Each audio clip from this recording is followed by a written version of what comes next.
24th of March, 2026, and I am calling this special meeting of the Board of Directors to order. Item number 1 is to do a roll call, so we'll start with you. Hanoi Avila. Beth Chance. Chris Rocco. And then we'll do a Pledge of Allegiance. Carol, if you could use it Okay, now. all right. Ready? I pledge allegiance to the flag of the United States of America and to the republic for which it stands, one nation under God, indivisible, with liberty and justice for all. We'll have a moment of silence.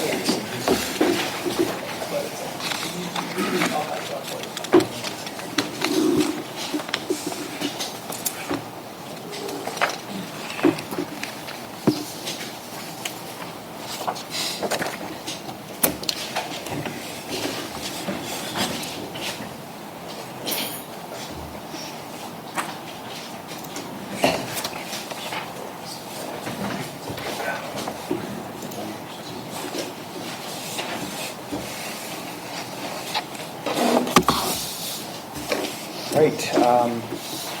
Item 3, comments and questions from district resident, and we will limit those to 2 minutes.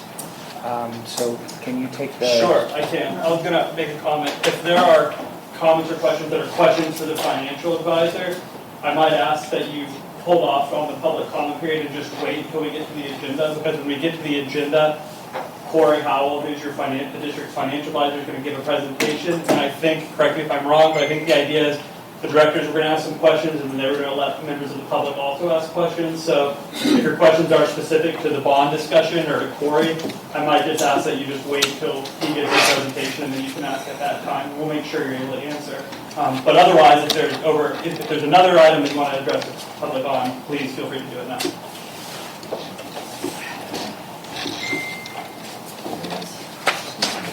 All right, Christopher.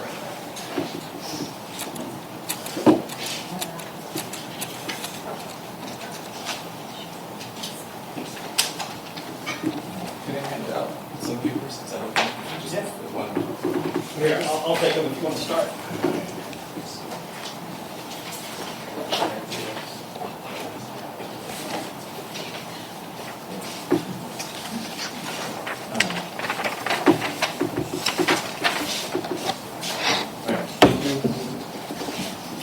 Thank you for hosting this and letting us ask these questions. The paper I handed out, the numbers may not be perfect.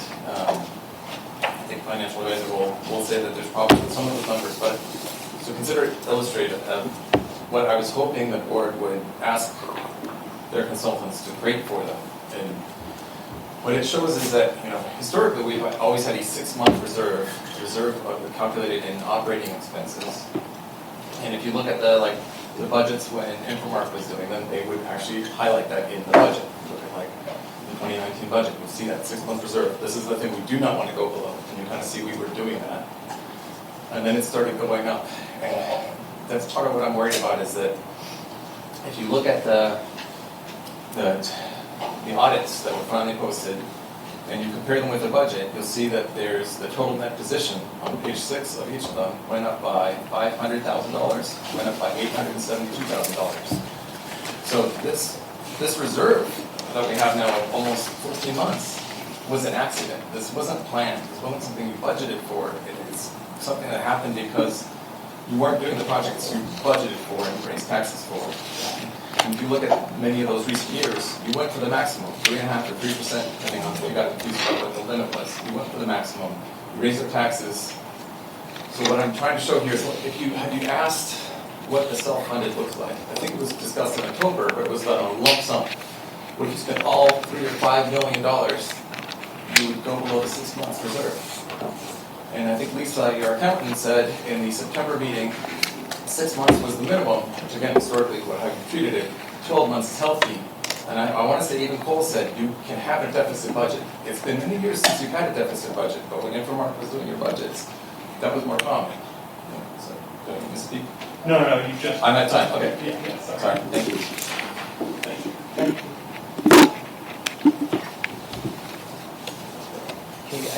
is Alice Freeman. Am I able to give him my 2 minutes, or do you want to hear a piece of my mind?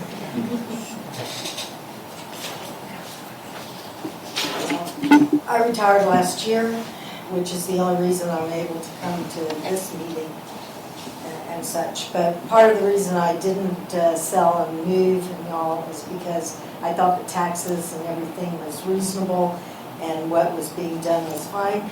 But I find this to be very unreasonable. I do not want to have hundreds of dollars added to my tax burden.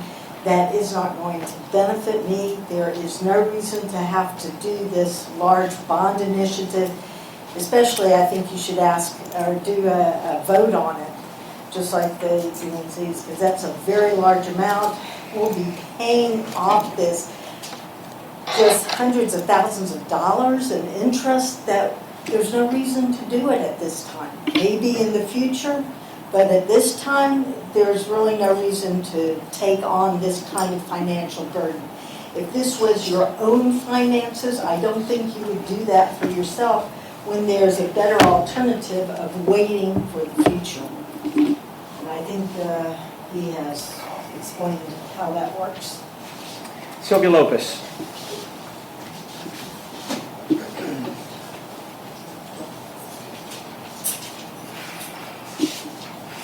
Good afternoon. My concern as a resident pertains to the lack of financial transparency that is limited to the residents regarding this bond application that you guys are desperately wanting to file. And that it's not being made public to the residents at all, and I don't get that. I mean, if it's a good sound deal, then let us see it. It's our taxpayer money that's paying, or would be paying for this bond. So that's like a huge flag for me, and I want to know why you guys are not publicizing it to the public. And I know you have this financial advisor that's going to give us a story and tell us how this isn't going to compromise our taxes, but working in the financial department, there's always, consequences, and they're just hidden, and they're not being revealed. And that's what I feel is happening right here, that you guys think that we residents don't get it, or we're, maybe lack the intelligence to read between the lines, but I'm telling you, a lot of people, including myself, are paying attention. And you guys say one thing, I disagree. And my recommendation is that you guys don't proceed with this filing at all. Okay. Sylvia, there's a copy there, if you like, by the engineer of the application that was also made available last week, so you're welcome to have a copy of it. Linda Fagre. This is a copy. There's a copy on education.org as well. I know you've asked for it a couple of weeks ago. So I'm a 36-year go for it. resident of this district. Over that time, I have personally paid off every bond this district has issued since its inception, nearly $20 million in total. Those bonds funded real infrastructure improvements, not temporary fixes, not Band-Aids, and I've always supported that kind of investment when it's necessary and justified. I am not a financial advisor, but I am a lifelong public servant who understands the responsibility that comes with managing public funds and making decisions for the good of many, not the few. The questions I have tonight are straightforward. Why is this board being advised to take on 25 years of new debt instead of following the pay-as-you-go approach outlined in the capital improvement plan? In what financial framework does it make sense to borrow millions of dollars and then repay nearly that same amount again in interest and fees? That is not a minor expense, it's a long-term burden on the residents of this district. What is the intended purpose of the approximately $5 million currently held in the district reserves? If not for infrastructure, what is it reserved for? And finally, the amended budget directs tax revenue to non-essential expenditures including parks, litigation against residents, deed enforcement. Are you advising this board the tax revenue should be spent on non-water related expenses? This district is financially strong. It is debt-free, something many communities strive for and few achieve. Taking on long-term debt without a clearly demonstrated and immediate need risks undoing that progress? These are straightforward questions, and they deserve clear answers before any long-term financial commitment is made. Brian?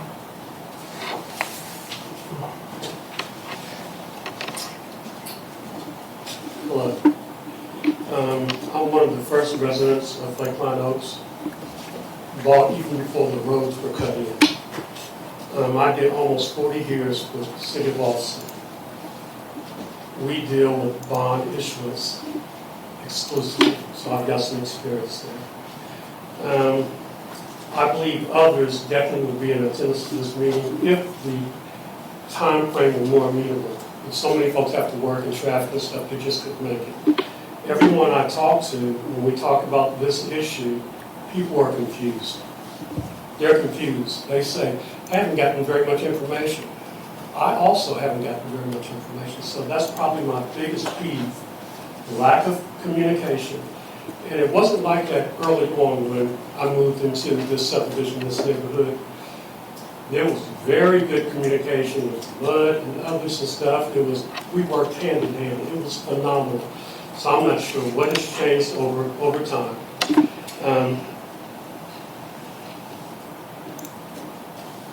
This bond, my wife and I, we do not support for a number of reasons.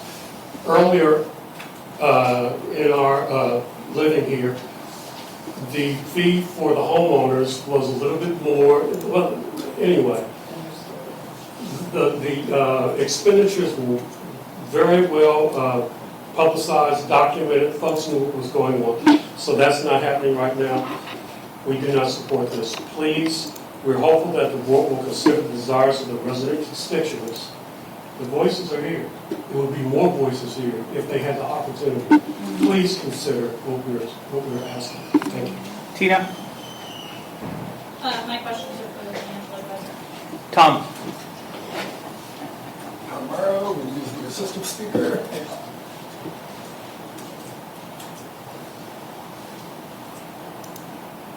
After reviewing the bond application report, I believe the bond is feasible, but likely premature. You may hear that the tax rate does not have to change with these bonds. That is true because rising property values may absorb the added debt. However, total taxes paid will increase, as residents will still be responsible for the debt service, on the order of about $400,000 per year. Whether we issue bonds now or later, the project should begin immediately. The question is whether it makes sense to issue the debt now or wait a few years. So the central question for tonight is straightforward. What do we gain or lose financially by issuing now versus waiting? Do we choose to pay hundreds of thousands of dollars in interest every year for protection against unpredictable expenses that are inherently unforeseen? The financial analysis I have seen shows that without the bond, projects can proceed on roughly the same timeline using existing reserves. Delaying the bond a few years could avoid about $870,000 in interest, or roughly $450 per household. Cynthia Kimball?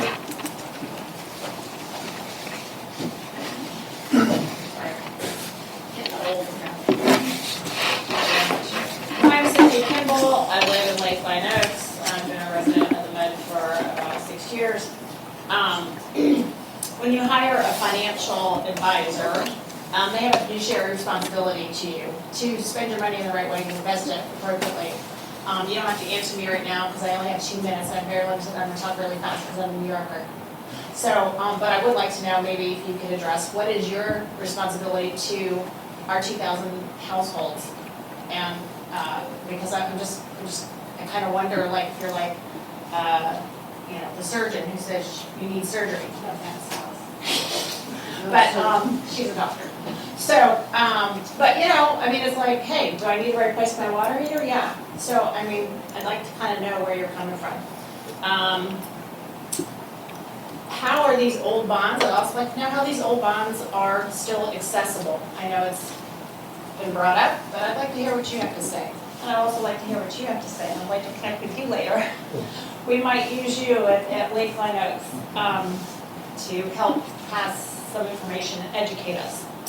The community if we need to challenge a bond, what is the process for that? I understand it's TDCQ, commission, and the Attorney General, but I have every expectation that regardless of how many people were to show up, how many objections, it's gonna get passed, the application's gonna go through, and then we'll need to know the next step. So if you could, whoever, help us know what the next step is, that would be great.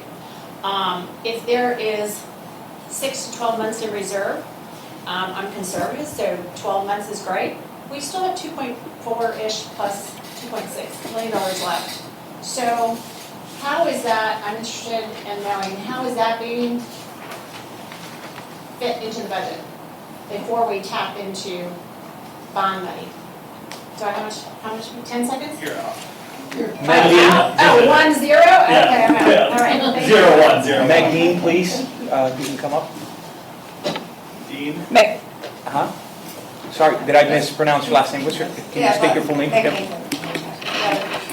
All right, hi everybody. I'm actually really fiscally conservative, but hear me out on this bond idea. The parks were looking good. When I moved to this neighborhood, I really wanted to live in a neighborhood with a pool.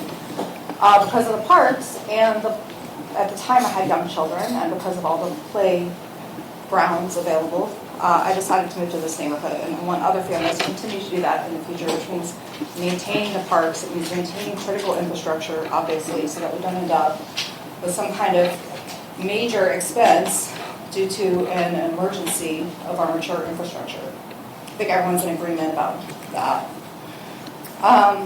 As far as the possibility of a splash pad, I have spent the last, 10 months fighting for Cypress Elementary. Fortunately, not having to do that anymore, but we need to bring young families to this area. We need to be able to compete with neighborhoods that have pools, neighborhoods that have pools and amusement parks, neighborhoods that a little farther out that have more to offer at the same price in terms of amenities. And one way to do that, very simple and efficient way to do that, and to ensure, hopefully, that our schools stay open, is to open something appealing like a splash pad. My kids are way too old to use this, but I think it's smart. And I think it will help our property values in the long run. And that's what it does. And I want to say that I can't because Anna Davison, I believe. Hi, my name's Anna, and 32-year member also of Lakeline. My question is, mine is concerned over the bond with any of the funds going for the splash pad. I was at the last meeting and you all talked about the survey that was done, and I think people wanted to see it, and you all said that it was 4 years old. Has that been updated? If it's 4 years old, I'm assuming that some of the people may not still be members of this community, and if we could have access to that, because just looking at general information, I believe we would need like millions of dollars, at least $1 million in Texas for a homeowner's liability policy, and that doesn't take into account additional things such as signage, seasonal inspections, other kinds of things that are required, and then you get into the potential lawsuits. We don't do. Does that money? Where is that money coming from? I don't want to see our taxes go up. And we had it pretty nice here. In my cul-de-sac, there's one family that has 2 kids. The rest of us would have no use for a splash pad. So those are just my comments. Hopefully you can give us more current data about a splash pad if it passes. I'm totally against it. Thank you. Okay, so I'm understanding you have a presentation, so we'll start with a presentation. Before you do that, I want to make something very clear to the public. Just for you to be aware, again, do the research yourself. Linda Fabre, who's running for office, and a group of people have made this whole bond issue a political thing. And I just want you to think for yourself, ask questions. That's why we're doing this, right? Professional people that have been in the industry for years, that's what they're here for. So I'm hoping that you've seen things through, that you do the research for yourself, and just don't follow a group of people that have already expressed they're running for office, and again, are making a huge political deal about this whole bond issue. So let's just have some common sense, and I'll go ahead and, you can go ahead and do your presentation. And I passed out a report to the board members, and I brought a few extra copies. If you'd like a copy of the report, yeah. Let her talk. I didn't put it on the line, so I think those will have to share, but Can we add one? Yeah. You want to speak? Sure, I'll speak. Okay. Go. You may. Oh, right now? Yeah, we just finished. No, we did it last time with that other guy, so let her do it. 2 minutes. Just on wide bond, whatever you want to talk about bonds, is what we're talking about. Corey, would you like? Who's the timer? Aye. Okay. Thank you for allowing me the time to talk to this community. I'm a resident since 1996, but I know that this community is literally 40 years old. And that means that our infrastructure is very old. As a former board member, I can tell you, we spent a lot of time doing nothing but keeping the pipes running and the water going. So it's time that we spend our money and not be afraid of bonds, because that is what government does. We need to make sure that the water keeps coming through our pipes and the poop keeps going down into the sewer. So please do not be afraid of a small vocal group of people who are concerned, but we all want the same thing to happen, which is we want the water to be clean, we want it to be regular, and we want it to be affordable.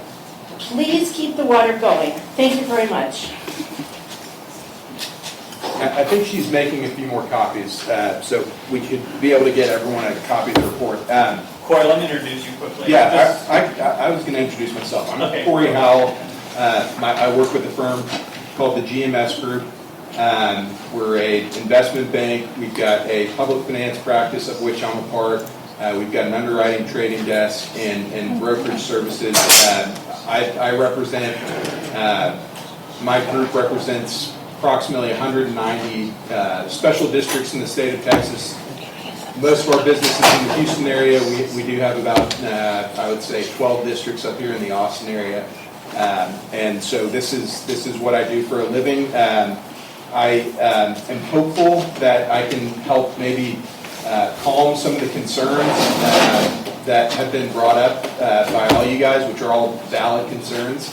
I'm a taxpayer, a homeowner. I've got a wife and 2 kids, so I share these concerns when I see my city, electing to do something when it comes to financing big capital projects. I passed out an analysis, and like I said, there's going to be some copies coming out, but let's just start off with with one guiding principle here.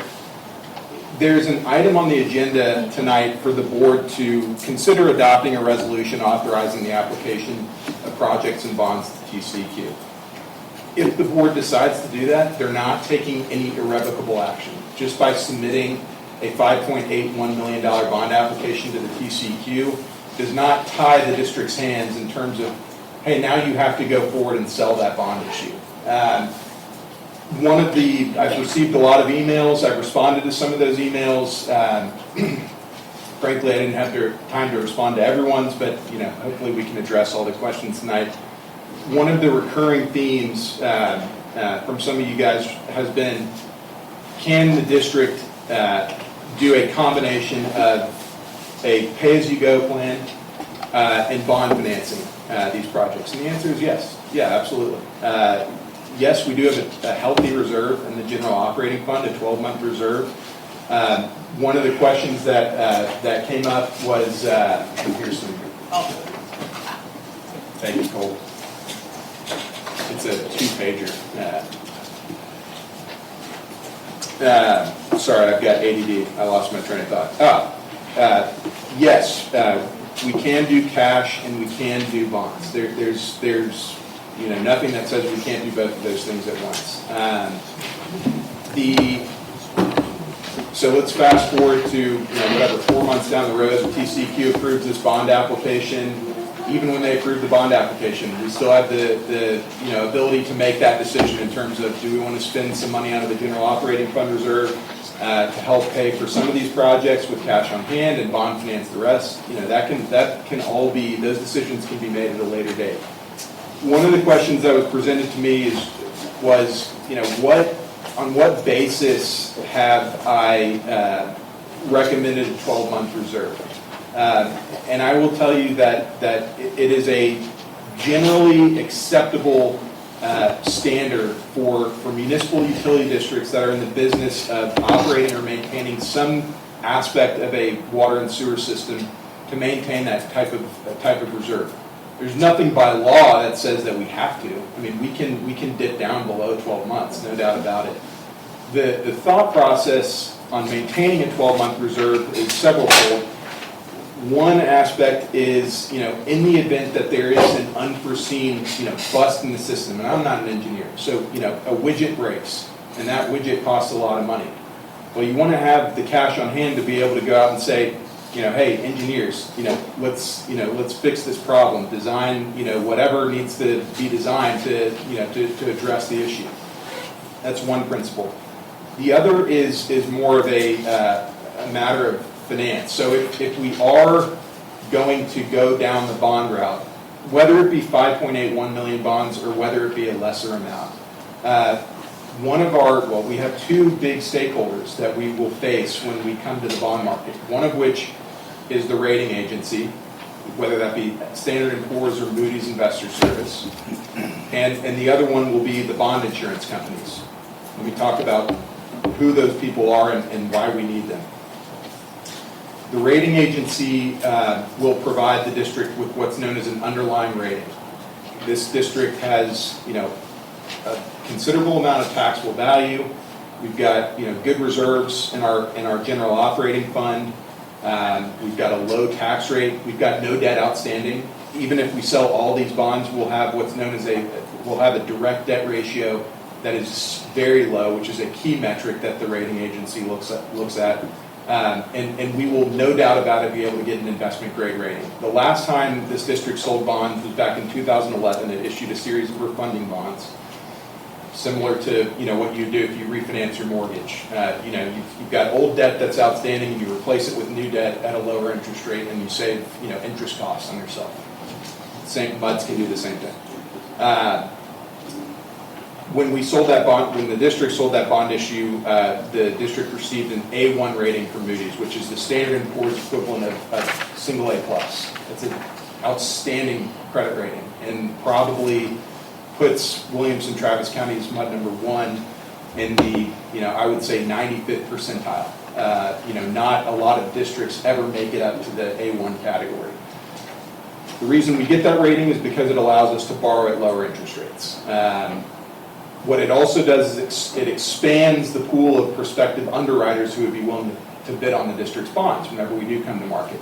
More competition is good. We want the competition because this is going to be a competitive sale, and a competitive sale in theory drives down the interest rates because you've got multiple investment banks that are going to be bidding on these bonds. Bond insurance company, the other stakeholder that I mentioned, they're important because we want the district's bonds to be insured. We tell the underwriters you can bid for the bonds with or without bond insurance.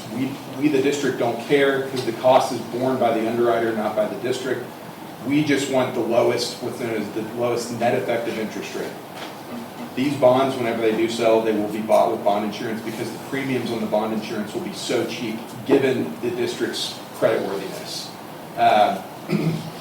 Those two stakeholders look at things notably like our reserve balance. If they see a reserve balance that is less than 12 months, it opens up a conversation. And one of the residents I've had some communication with, asked for again, the basis on which I was making that recommendation. I furnished him with a screenshot basically of the most recent Standard & Poor's means and medians report is what they call it. And they're showing on average what MUDs in the state of Texas have in terms of their operating reserve in the different rating categories, all the way down from Baa3, the lowest investment grade, all the way up to AA. I think the highest MUD is, I think it's a AA, or maybe a AA plus. There's not a lot of those out there. Anyway, that's why we're making that recommendation is that hey, if we're going to go down the bond route, let's maintain that operating reserve so that we can get the good investment grade rating, so that we can get good pricing on our bond insurance, so that when we do sell these bonds, they'll be sold with a lower interest rate. Interest rates. Let's talk about interest rates. I think a few of you guys have had the opportunity to review the bond application report. One of the attachments to which is a debt service fund cash flow analysis, similar to the one that you're looking at that I passed out. In that analysis that we've appended to the bond application, I've assumed an interest rate of 5%, which is well above how the market is behaving right now. If we sold bonds today, and the latest comp I could pull was from a district that sold bonds about 2 weeks ago, and it's actually, it's an okay comp, it's not great, I think we would do better. But that district sold bonds at an interest rate of 4.25%. So I've been very conservative on the interest rate assumption in the cash flow analysis that we prepared for the TCQ. You might ask, why do we do that? Well, we want to do that because we want to show conservatism. We have to pass what's known as the TCQ's financial feasibility test, which basically means that we have to prove that we can sell these bonds without causing the tax rate to go above $1.50. We're nowhere close to that. That will not happen. What I passed out to you guys tonight is a cash flow that is closer to reality, yet still conservative. I've assumed an interest rate of 4.5% instead of 5% on the bond issue. Let's take an opportunity to kind of walk through this thing, and if there's a lot of numbers, and I just want to make sure that we all have an understanding of what this is telling us. It's a 2-page report, and I hope by the time I get done with this report, it'll at least calm some of the fears about hey, my tax bill is going to go up, which, based on what we know today, I don't think that will happen. So let's take a look, 4 columns in from the far left. The column header says previous year assessed valuation. And you see a number there that's about $940 million, approximately. That is the district's January 1, certified taxable value as of January 1, 2025. So our taxable value as of 1/1/25 last year. That's the most recent certified value that we have from the appraisal district. We won't get our certified roll this year until about August. What I've done is I've said, okay, let us assume no growth in value, so no additional property value appreciation. We all know as homeowners, the appraisal district jacks our property values up year over year. Happens to me, happens to all of us. But let's assume for purposes of conservatism that number stays stagnant from now until the final maturity of these proposed bonds. Just to the right of that, you'll see a debt service tax rate, a column titled debt service tax rate. I'll get into that in a second. And then what you're looking at, let's see, 1, 2, 3 columns in from the far right, debt service requirements. We have no bonds outstanding, so those are just debt service on these 5.81 million bonds, again at an interest rate of 4.5%. The number under other fund sources, $290,500. That number might sound familiar if you reviewed the bond application. There's a line item in the cost summary known as capitalized interest. The district does not have a bond fund, a debt service fund, and so we have no cash in which to make our first debt service payment to bondholders. What you do in that instance is you take some of the bond proceeds, you stick it into what will be a recreated debt service fund, since our debt service fund does not exist anymore, and we will make our first 2 coupon payments to bondholders from the amount that we get in the bond proceeds.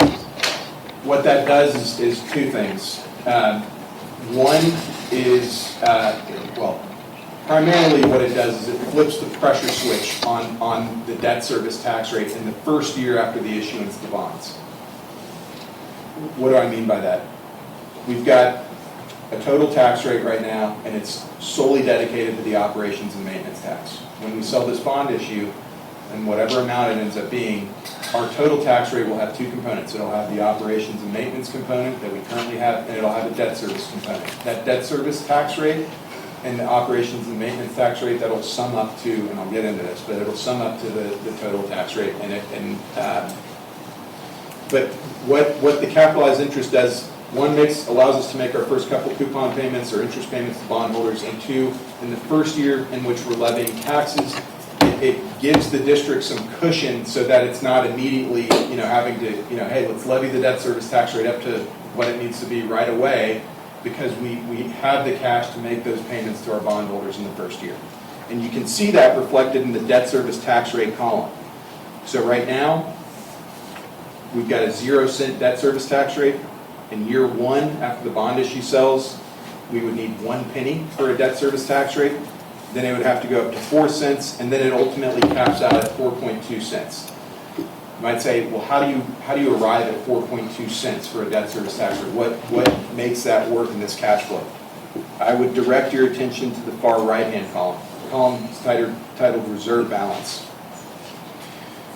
Generally speaking, again, this goes back to the conversation about our stakeholders, the rating agency, the municipal bond insurance companies, who will be reviewing our audited financial statements year after year after we sell these bonds, after they, in the case of Moody's or Standard & Poor's, have provided us with an underlying rating, or the bond insurance companies who actually have capital on the line, who have insured our bonds.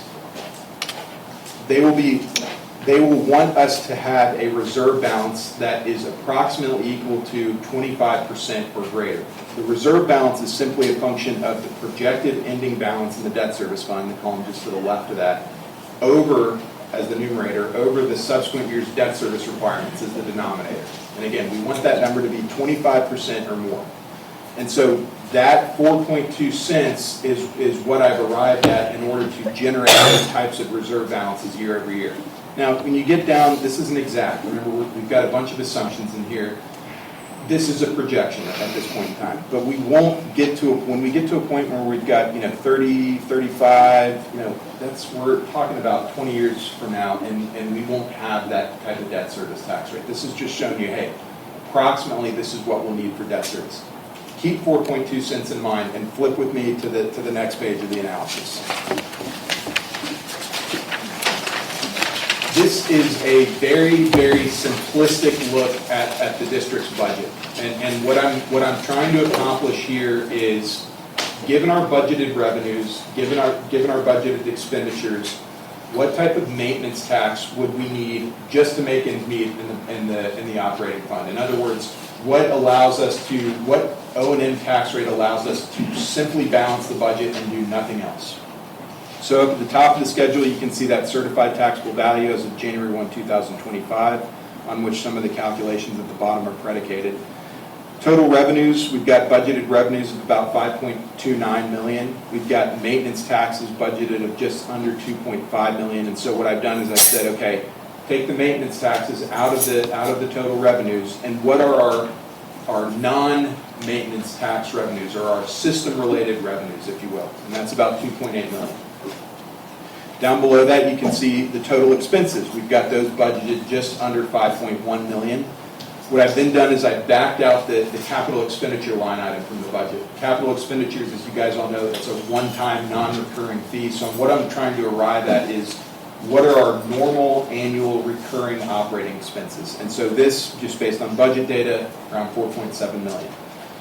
So therefore, what we've now determined is that in order to plug the gap between $2.8 million of, call it, system-related revenues and $4.7 million of expenses, we need about $1.9 million of maintenance tax revenue.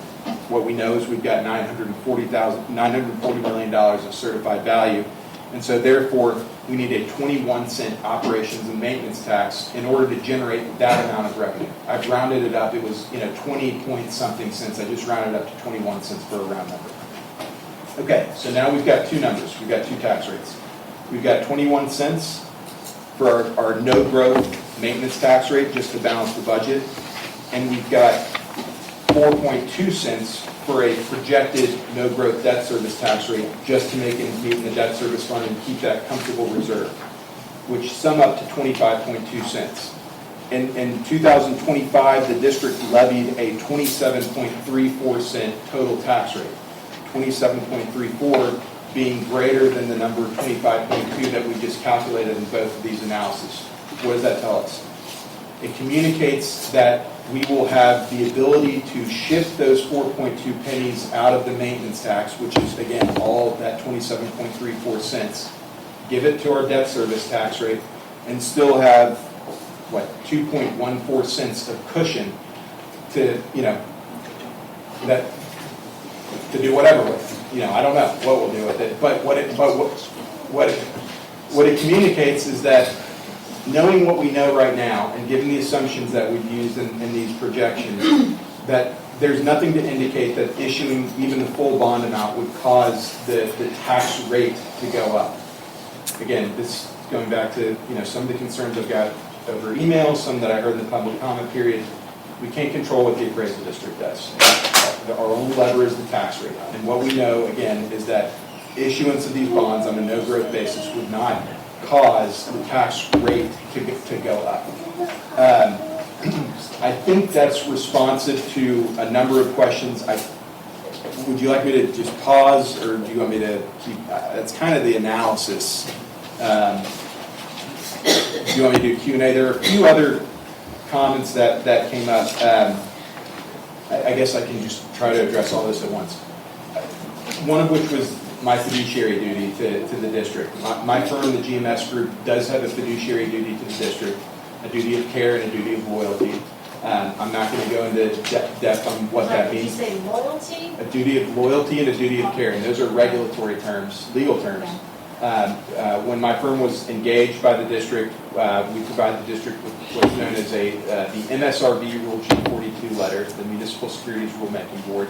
And in that letter, we've defined our fiduciary obligations to the district and also disclosed conflicts of interest, of which we're not aware at the time, and still today, I'm not aware of any conflicts of interest. I'm saying this because this has been brought up over email to me.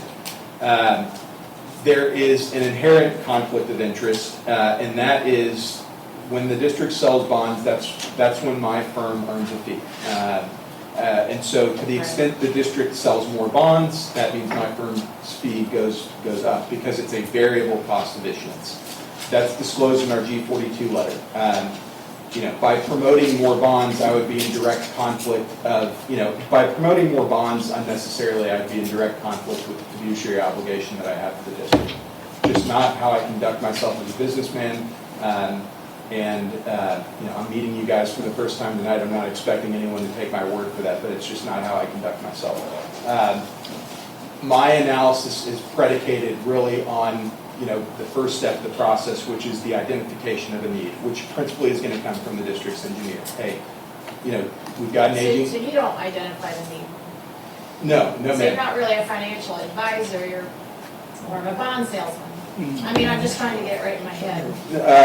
No, I'm the financial advisor, but I'm not a professional May I engineer. interject here really Yeah, quick? Let's not take any more questions until we decide when is the time to take the questions, so Okay. we can kind of keep the order. So Okay. go ahead, yeah. Sorry But you about can go ahead and that. continue to, Sorry. yeah, go ahead. No worries. Continue to approach. I am a financial advisor.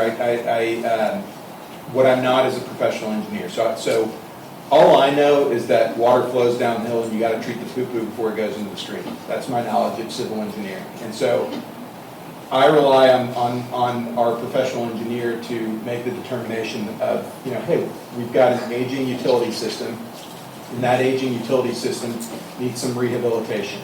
And then that's when I come into play and say, okay, well, what's the list of projects? What's the cost of financing those projects? And let's see if we can put together a plan of financing that works in terms of satisfying those capital needs and, ideally without jeopardizing the district's total tax rate, which we've just gone through that analysis to determine that I think we can do that on a reasonable basis. Another question that has come up is timing, now versus later. I think it was Mr. Morrow brought this up over email to me, and I'm sorry I didn't have a chance to reply to your email. I figured we could address this here tonight. Doing something now versus doing something 3 years down the road was the example provided. part of the answer to that question is again, engineering in nature, which I don't know. I don't know the sense of urgency of some of the projects. From a financing aspect, what I can tell you is, the bond market that we know the bond market today. I don't know what the bond market looks like in 3 years from now. What I can tell you is that today, right now, we're in a favorable bond market for municipal issuers. Again, I gave you that comp earlier in the presentation. I think if the bonds sold today, we'd probably be at 4.25% for a net effective interest rate. That's a weighted average interest rate over the life of the bond issue based upon when principal is amortized, most of the principal being towards the end of the bond issue. And so, it's basically saying that a bondholder is going to be willing to lend money to the district at an interest rate of 4.25% out over 25 years. And the reason they're willing to do that is because it's exempt from federal taxation. People aren't taxed on the interest they earn from municipal bonds.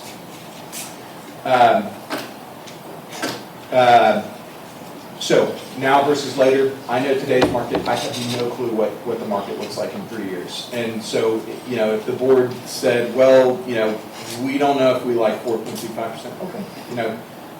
Maybe we stumble into a bond market that is heaps better than today, in which case, everyone looks like a hero and we did a great thing. Or fast forward 3 years down the road, maybe we're in a totally, terrible borrowing environment, and in that case, you wouldn't even want to touch the market. I don't know. I don't know the answer to that question. And I'm not going to sit here and make a market call tonight. And frankly, looking 3 years out, looking 1 month out, I mean, no one can look into a crystal ball and tell you what interest rates are going to be. And if they tell you that, they're not being brutally honest with you. So that's on the timing thing. Discussed the fiduciary question. Discussed tax bill increase or lack thereof. I think that's kind of covers it for everything that I wanted to discuss, and I guess I'd defer to the board in terms of how to proceed. Good. So, great. Thank you so much, and we'll open up for questions. So let's just kind of keep that there. I would like to then shift to a presentation around risk. And this is something that has been going on a lot. Like, how do we, convey the message of the risk factor behind our own decision? Let me give some context here. We all understand that we are an aging infrastructure, no doubt about that, right? In fact, we had a lift station failure, which cost a ton of money, right? We suspect that we have a substantial water leak in our district, so there's concerns around that. Again, and this is something that this political faction going around, it's not talking about the risk. And so I think there's also a wise decision behind this idea of bonds and the potential risk that we could run if something goes bad in this district, right? That means, do we have enough saving to cover major potential risk? And so I don't know whether you, Cole, you have had some experience with other districts in the area that have gone really bad. So if you can share a little bit about the risk factors of this financial decision. Yeah, and this is all, of course, anecdotal experience. Nothing is apples to apples when you're talking about municipal utility districts. I can mention the risks that I've seen. Corey or Jacob have seen others. They can chime in too, and then I'll kind of just answer a question that I've heard kind of regarding the whole process of the bonds, just so I can familiarize people with that. Risk factor is really like. I want to back up and just state that in terms of, a district, let me tell you the process first. In terms of a district issuing bonds, it really goes like this. This district has an infrastructure committee. And a capital improvement plan that looks 5, 10, 15, 20 years out. So when the district's engineer, when Jacob and Grant came on to represent the district in engineering services, they took a look at all the district's infrastructure, did a facilities report on all of the district infrastructure, discussed, how old it is, what shape it is, how many repairs have been made, everything like that. That's the public report that was produced a few years ago. So that is what prompted the infrastructure committee and the board to begin looking at projects within the district. What are some of the things that we need to focus on? What's going on? Example of that is the district is sitting around, and Daryl or Reese, correct me if I'm wrong, but around, what was the water accountability rate this past month, 80%? 70% water accountability rate. Every other district that I represent has water accountability rate of 93 or above. And when we're talking about, getting into like 90 or 89, my boards are panicking in terms of what's going on, where's the leak, we're losing money. A lot of that has to do with paying regional water fees, which you all don't. But in essence, you're buying this water from the city of Cedar Park, and if some of it's getting into the ground, you're paying for it, you're just not recouping. You're somewhere there's money being spilled out and lost. Again, I don't know what that problem is. So that's just kind of an example. So when you look at, when the infrastructure committee and the board met, or when the infrastructure committee met and looked at this improvement plan, they said, all right, we've got this list of projects that we want to address. What are some possible ways we can do? What does it cost? Kind of what Corey mentioned. What does it cost? What does it look like? So that triggers the engineer to kind of put a list together and have a meeting. There's two ways that districts can pay for capital improvement projects, which these are. One is out of an operating fund, a fund balance that you have, that every district has from operations and maintenance tax. Or two, you issue long-term debt to pay for those projects.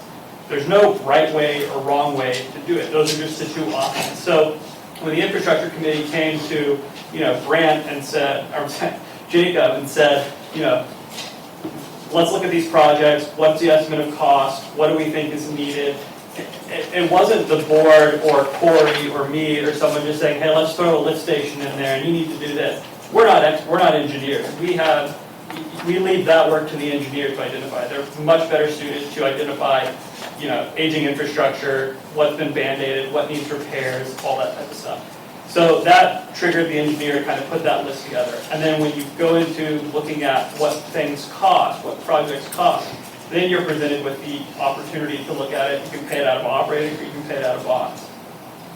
Again, this wasn't any of the consultants going and saying, we're going to do this. This was the infrastructure committee and the board ultimately saying, hey, we want you to provide us with the options that we as a district have. That's it. That's all we're talking about right now is options. And so the steps with this is you have a bond application report, which the engineers prepared. It's public. It's online. I know it's on Education's website. It's also readily available for anyone who wants to make a PIR request can get it. I don't know if it's on the district's website or not, but it's out there, and there have been a handful of residents who have requested it. And we've sent it. So that's out there. So what the board, if you look at the agenda, there's a resolution authorizing the application to the TCQ. Corey kind of touched on this earlier in the night, but the process is you submit this bond application report, this document here that you all see, to the TCQ. All the TCQ is looking at is the district, is it feasible for the district to issue this debt to fund these projects? What are these projects? We need to review them and look at them. The TCQ is the governing body that sits on top of municipal utility districts in Texas. So let's just say everything looks good in 60 days, the TCQ comes back and says, yes, we're approving the issuance of these bonds. You're good. Everything that you have and you need, you're able to do this. Good. That does not lock the district into selling the debt, like Corey mentioned. The next step is the financial advisors put together offering documents which get sent out to the public. And you can look online and see offering documents for cities and towns and MUDs and everything like that. It's an official statement. It goes through the history of the district, all the needs. And basically it's a document, stepping on your toes here, but it's basically a document that is presented to a purchaser to allow them to see what am I investing in, what are the potential risks, what is this that I'm buying, or who am I buying from. And so once that is done, then the district submits an application to, really it's you have that offering document that's presented, reviewed by the board, and then a month later at the next meeting, that's when the district, if the district elects to move forward, you sell bonds. The district is not locked into anything until it actually sells bonds to a bank. So it has the meeting to sell its bonds. So right now, just applying to the TCQ for approval doesn't lock the district into anything. Getting an order from the TCQ stating the bonds are approved does not lock the district into anything. It doesn't have to sell. It can sit on that and ignore it. I think an order approving is good for 2 years, I believe, and you can ask for a 1-year extension, and after that, it's done. You would have to reapply to the TCEQ for that approval. So no one's locked in. So again, I really just kind of want to stress that our job is to provide the option, anecdotal risk. I've had districts that have, had one district that was going to actually pay off it had about $8 million in its operating account. It was going to spend $5 million to pay off outstanding debt that it had. It was going to defease debt. This is a while back. There's a huge hurricane that hit Houston. They spent $2.5 million on repair works in the district. I mean, overnight, it was $2.5 million to clean up the district. This is a district where 900 of 1,000 homes flooded. So it was a tragedy. But then on top, so they spent $2.5 million then. 2 months later, a wastewater treatment, a sanitary sewer line, which went under a gully, popped up and was exposed. And the district spent another $1 million to $2 million having to repair that line. So this is, the anecdote here is just simply that there is a decision to reduce an operating fund, and then you get with 2 unexpected events that cost a lot of money. And that, again, the flooding isn't bad up here. Flooding occurs, but flooding isn't as bad here as it is in the Houston area. So there are different risks, of course, but the anecdote is simply that there are things that happen that no one can plan for.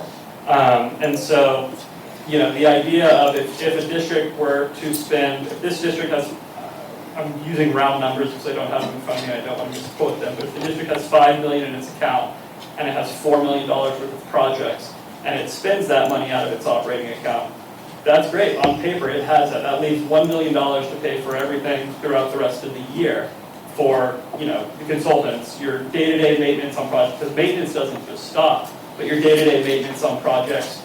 And then that leaves a million or less on any emergencies that might happen. And so, you know, again, that's just a risk. Not every district likes to take risks. Some do, some don't. But again, that's a board decision. It's just kind of a little anecdote. And I think, as I end, I think it would be important just for Jacob to touch on kind of what goes into the bond application report, a list of projects, so to kind of paint a picture on that. I don't know, Jacob, yep. I have a question, if you don't mind, regarding the lift stations. But this is really what it's about, right? It's the lift stations that are old and So supposed to be. Yeah, if you look on page 8 of the report, it's beyond the lift stations. There are other items there that the engineer has actually looked at, and they have been examining this whole deal. And so let's do this. Can you hold off on your question, and then he can expand on the lift station and other items that you might become aware of, and then you can ask the questions. That's what we're here for. Go for it. Okay, so the bond application report currently has 5 projects that are listed as part of the bond. The first one, and they're in no particular order, is the smart water meter replacements. That's replacing all of the positive displacement water meters with ultrasonic cellular meters that would report the data up to the cloud, and you could access it on a regular basis, and district operator can access it for frequently. The second is the rehabilitation of 2 lift stations. The district has 3 lift stations. The hatch lift station was recently repaired under emergency conditions. So the other 2 lift stations were the ones that have not been rehabilitated in really any period of time. The third project is sanitary sewer gravity collector lines underground, rehabilitating those. And I'll go into more detail about each of these projects. Just wanted to list them all out. The fourth project is doing inspections on water service lines that are currently unknown of the material. That is, you're obligated to do that by a certain time frame by the EPA. And then the fifth project is replacing old water lines within the district that have reached the end of their useful life. That list of projects that have come about in a couple of different ways. The way that your engineering group came up with projects was in 2024 we did a facility assessment, which just so happened to be about the time that we came onto the district. So it was very helpful for us to get to know your infrastructure, but also to create a baseline as to their condition and what would need to be done to make recommendations for planning for the future. And doing that work had nothing to do with whether or not bonds are going to be sold in the future. It was just to make sure that the board, the district, the engineer, the operator knew the condition of all the facilities and documenting risk, what would need to be rehabilitated, what could wait, what something needs to be monitored, what needed to be fixed immediately. Okay? And so that document, I believe is on the website. If not, it needs to be. It was formalized and presented at a board meeting, so it is a public document. It is on the website, yep. It is. Did you say how much that came to? Or did I mess up? That what came to. They didn't put a number. Oh, you didn't put a number on it? Okay. As That's far all the as the, stuff. as far as the 5 Just- projects? Yeah. Yeah, so the construction, Not everybody has it. Sorry. the, You keep referring to the document that nobody has, sorry, that's all I'm This is a trying bond to say. application. Right. It's on education. Is this on the website? No, So there's it's on the website. It is on our website.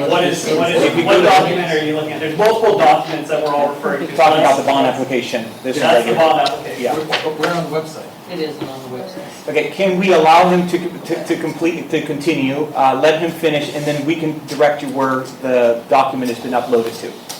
I just, quick comment is that when Jacob first began presenting these things to us, those were in board packets at that time.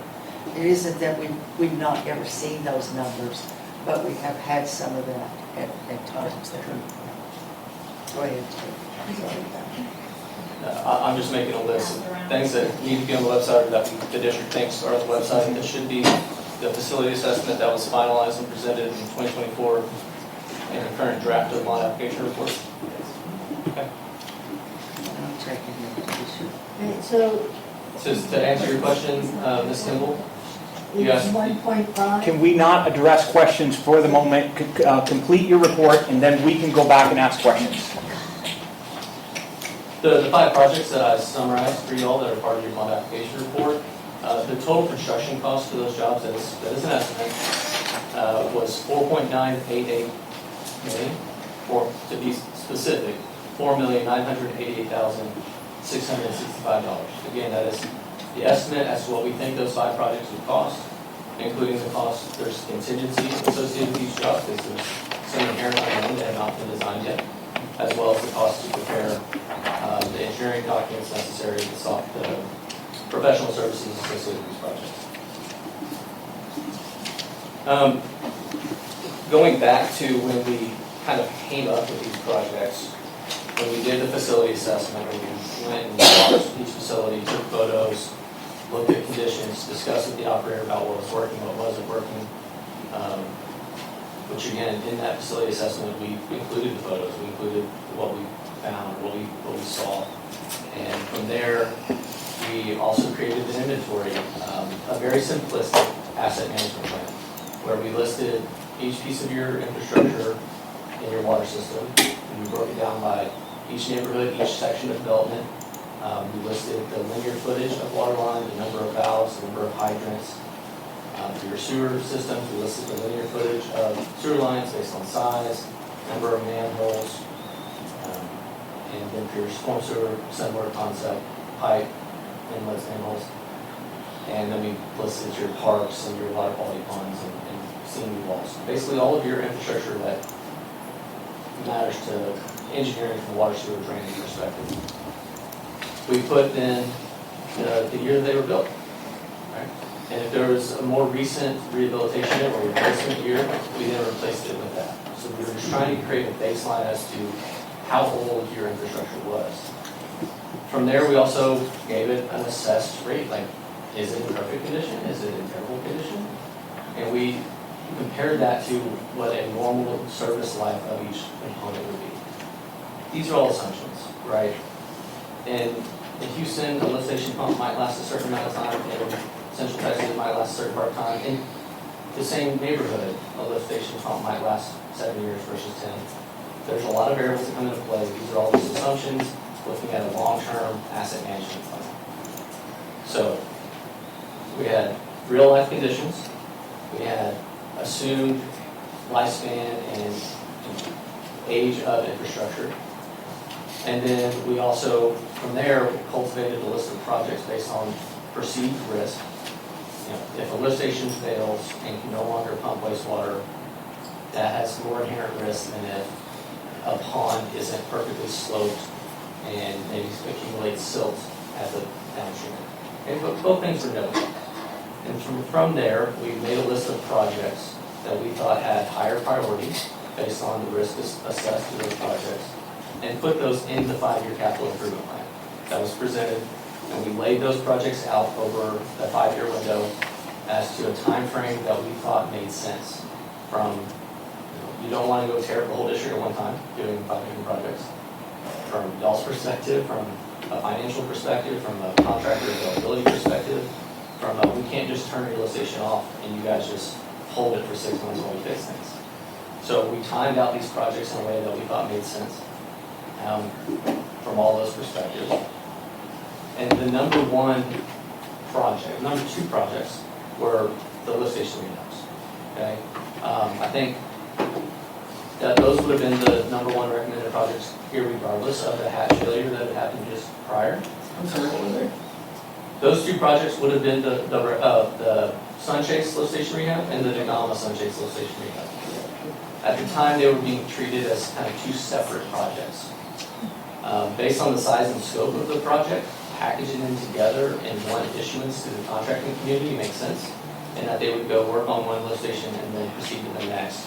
And you kind of get an economy of scale since the majority of the scope of the work is similar, right? If you're going to hire a coating subcontractor to go paint this pipe, and then he can go down the street and paint the other pipe, you can get the packaging deal there, if you will.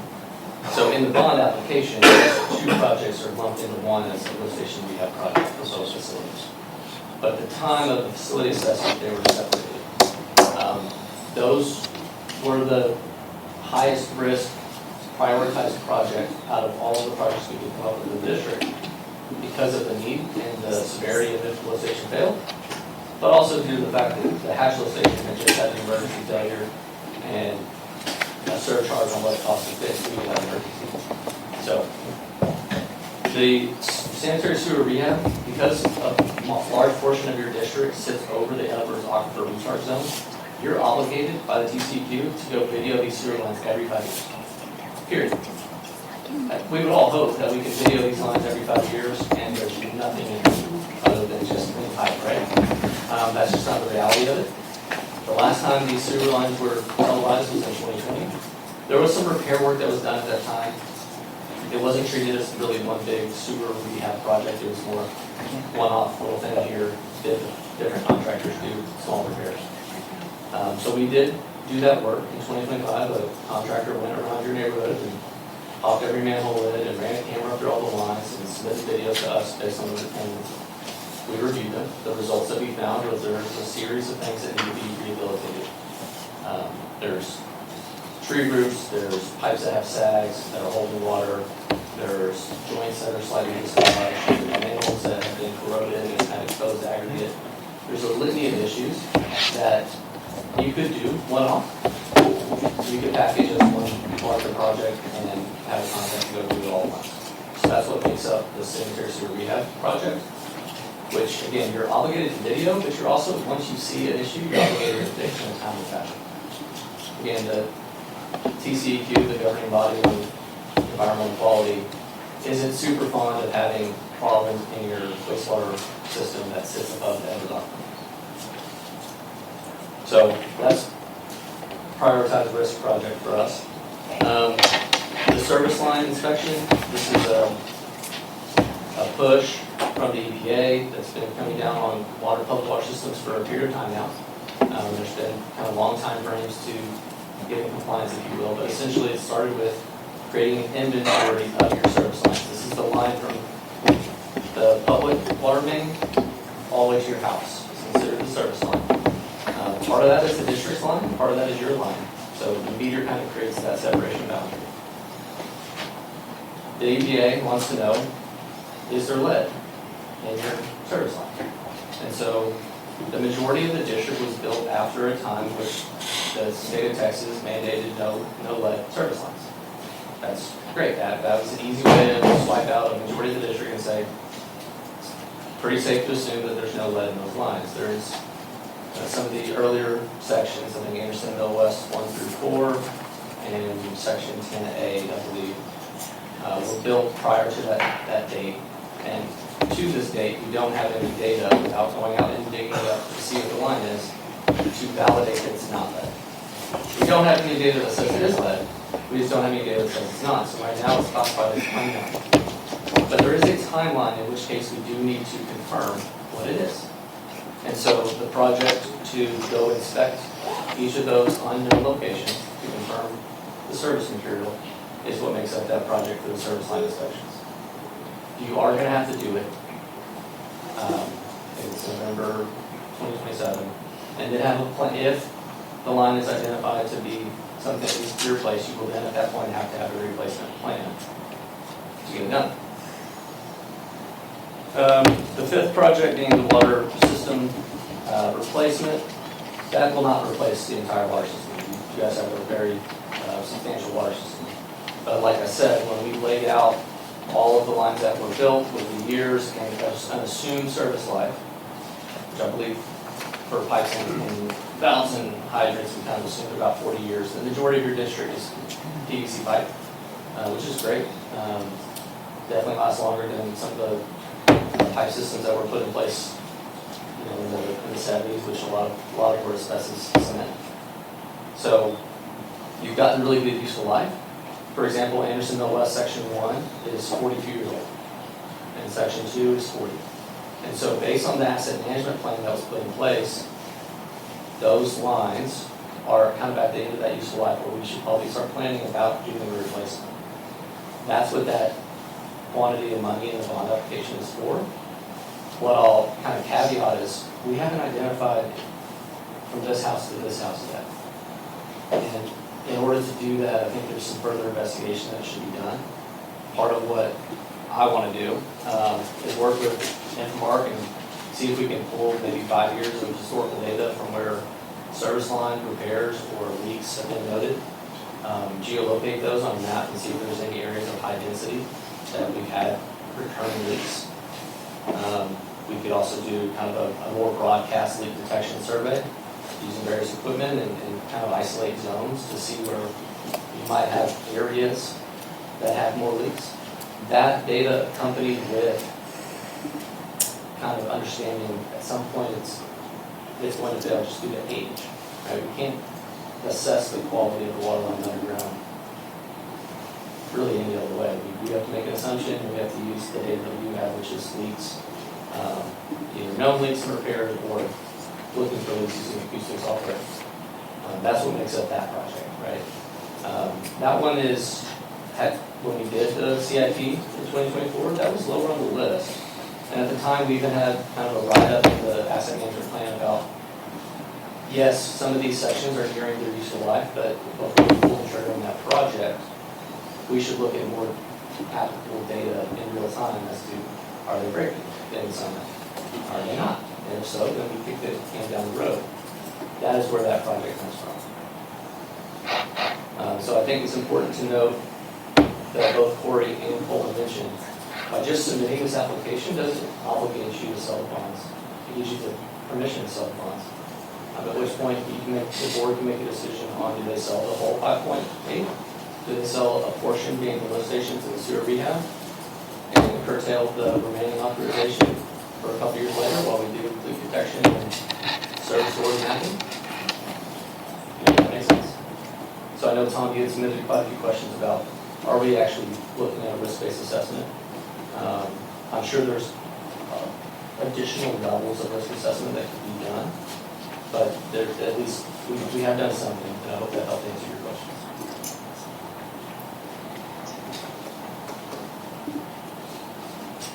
We done? Cool.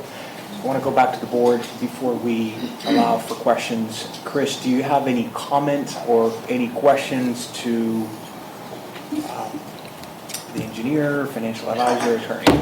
I've been involved with several of the bond that we issued from 1992 through 2020, and the process has always been the same.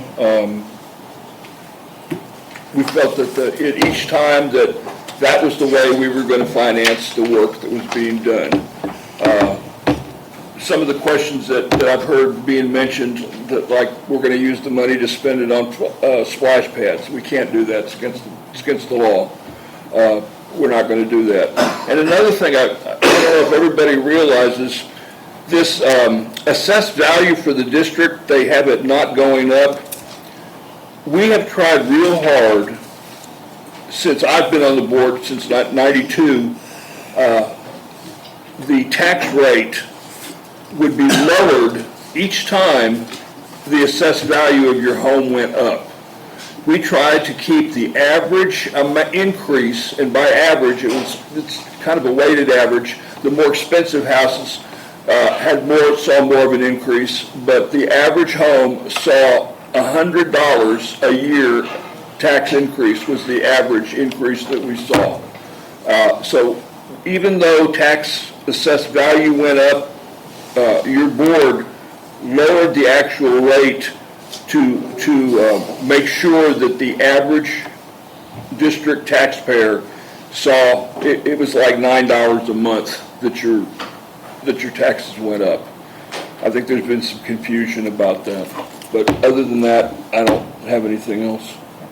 Beth? I don't have anything for them. I hope that people realize that, which I think is a big confusion of, this isn't something that we did lightly, but if you think about your air conditioners in your home, you think about your washing machines, you think about your heaters, and I bet you anybody that's been here over 30 years has replaced them. And we have not replaced these. And we do not want poop in your drinking water. That is why we are doing what we're doing.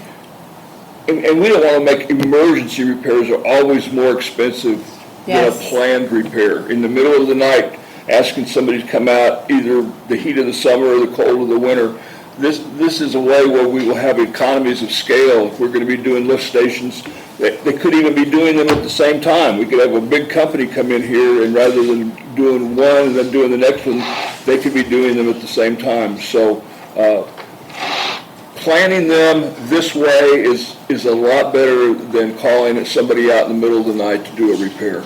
And you will want it done in the middle of the night if, like Beth mentions, it's getting into your drinking water.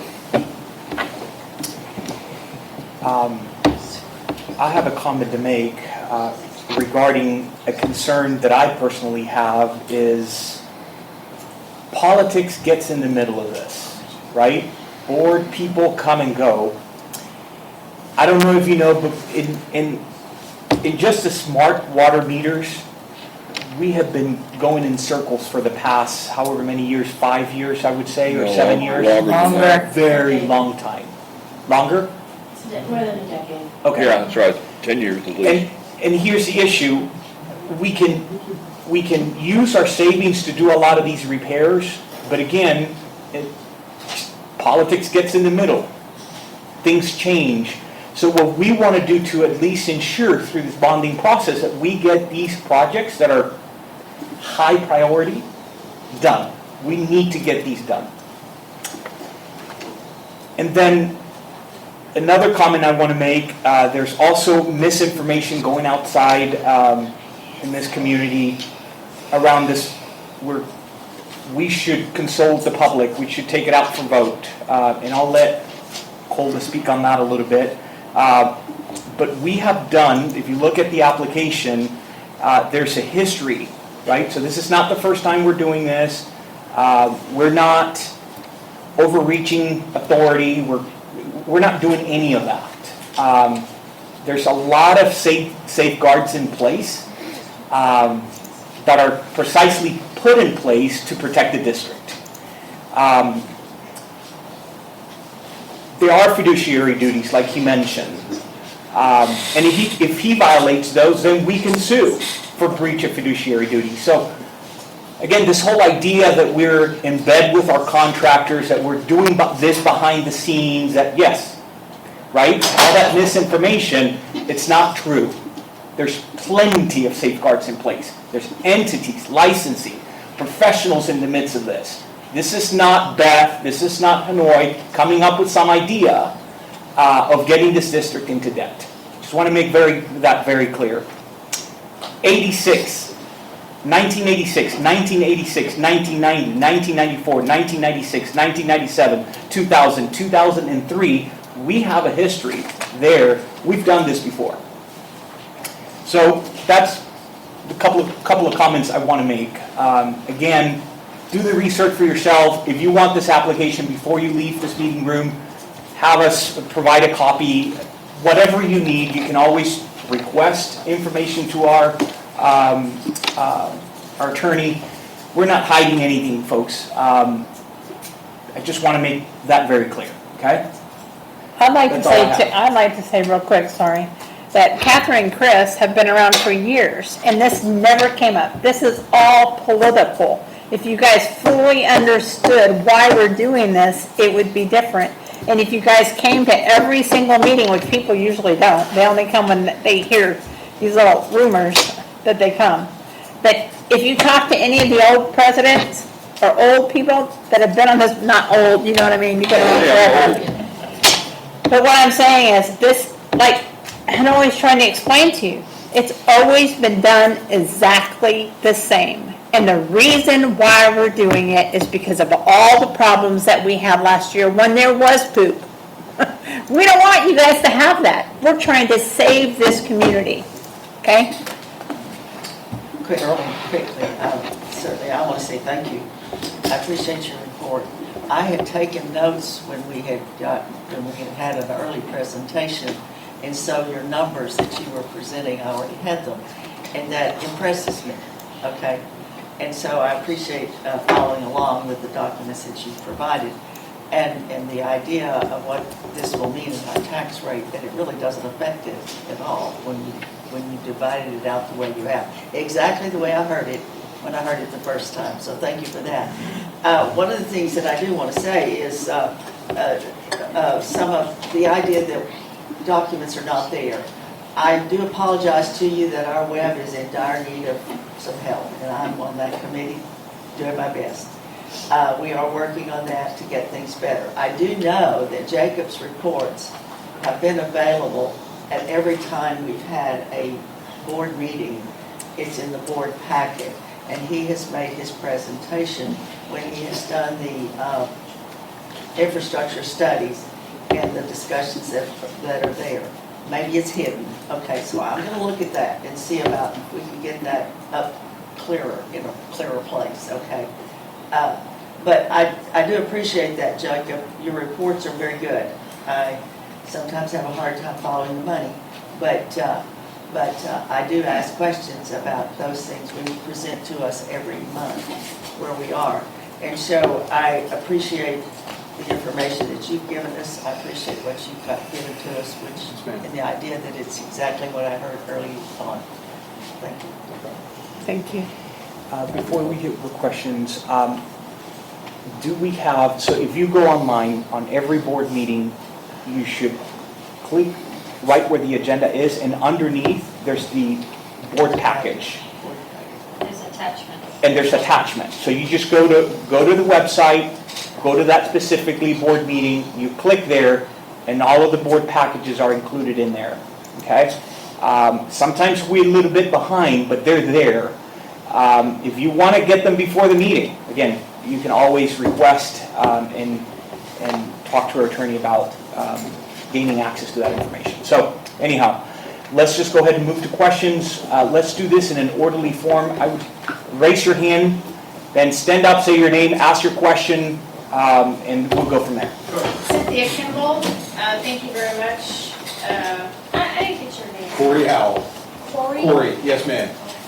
Well, I'm just going to look at your company because I like to learn. Absolutely. What's your title in this? Senior Vice President is my title at the company. My title with respect to the district is just financial advisor. Oh, okay, great. Thank Yes, ma'am. you.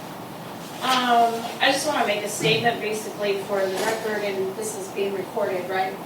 Yes. Yeah. The red herring is the tax rate. I just want to let everybody know. Don't focus on the tax rate. It's not about the tax rate. Thank you, Tom. appreciate the affirmation. And another way to say that is the shiny nickel. So don't look at the shiny nickel, it's not about that. It's about the shell game that we're talking about. We're talking about moving the money. We're talking about how we're paying for things and when we're paying for things. We don't need to go into credit card debt to pay for a new roof or a remodel. We can save our money as we go and pay as we go. The money is there.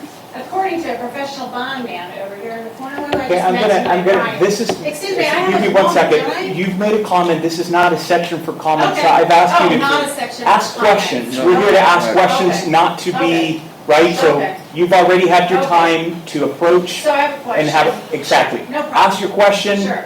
and problem. we're happy to ask you. Thank you. So Sylvia had to leave, so I'm asking her question, but it's mine as well. Why did we wait so long to make these upgrades? Why is it now all of a sudden, all at one time? And then secondly, why can't we use the existing funds to do these essential repairs? Thank you. Those are all my questions. I can answer part of it. I can answer part of it. Give me 1 second. The last board, from 2020 to 2024, kicked the can down, didn't want to, their goal was to not spend money. And they did a good job of that. Didn't pay vendors, ran off vendors. They just didn't want to spend any money, and they could come across as, we didn't spend any money. Well, they didn't get anything done either. That's why we're doing it now, because they didn't get it done. Thank you. Do you have any comments, No, just to your point about can you pay out of operating, I mean, all of us have talked about it multiple times. I mean, both these projects can be paid as you go or through bond financing. It's just a board decision on which route I'd like to take. Okay, thank you. Yeah, give me, so Tina was the first one to, I have quite a few questions. can you stand up and, I don't want to stand up. okay, so you don't have to stand, so go ahead, ask the question. What specific financial or operational risk requires issuing debt now instead of phasing these projects over the 5-year CIP schedule? Ask your question, sorry, say the question again. What specific financial or operational risk requires issuing debt now instead of phasing these projects over the 5-year CIP schedule? I guess maybe shake that question. I wouldn't say it requires. Like we mentioned, it could be funded either way, or a combination of both. I think the prioritization of rehabilitating the lift stations is important. Could it go on for 5 years and not have a major failure? Sure. Could it not? I mean, just based on what we've seen, what we know, and the age of the equipment, I think it would be proactive to engage in rehabilitation. However you fund that is a choice made by the board. Given the estimated interest cost over the life of the bond, how does the financial benefit of issuing debt outweigh the cost compared to using available cash? Again, I will just reiterate that there's no irrevocable action being taken tonight, that we absolutely have the means to fund some of the projects with cash on hand. Again, that's a management decision that needs to be made by the board of directors, and that can be done. We can use operating fund reserves to pay for some of the projects.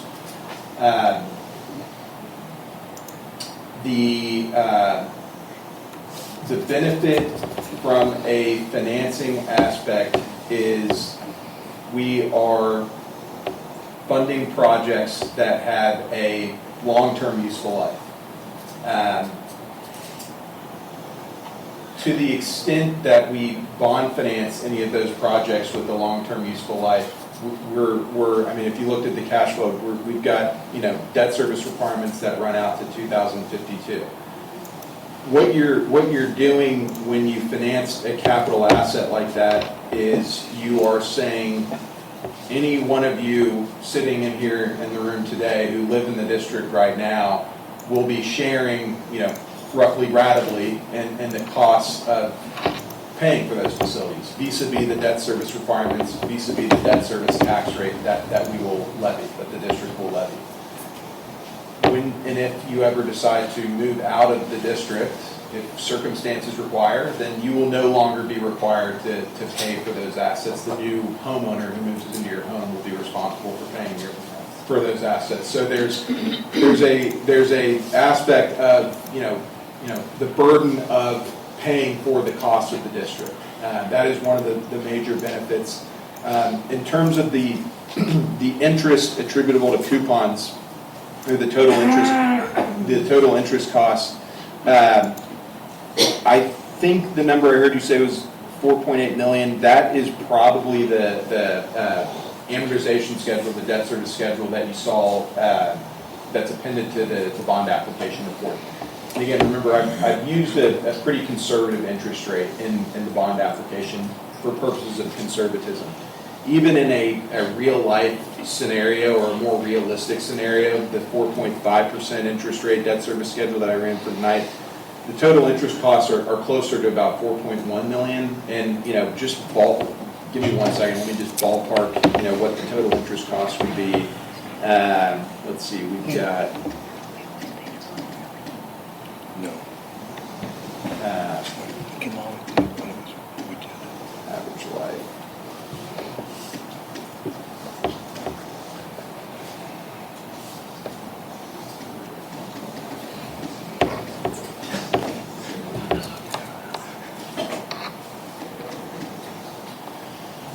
If we sold the bonds today, our total interest cost would probably be closer to somewhere in the, let's call it $3.9 million neighborhood.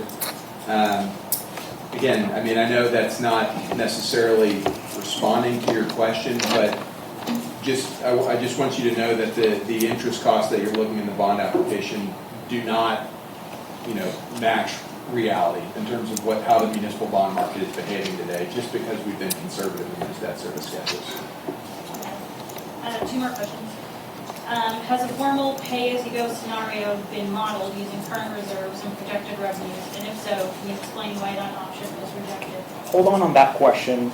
We can allow you to ask questions. Let's allow other people to ask questions. Keep in there, I just want to give, for equity's sake, I want to give, you're going to hold on for a minute, and we're going to allow for others. We can always come back to your however many questions you I have. asked a question. But let's allow others to ask questions. It will be.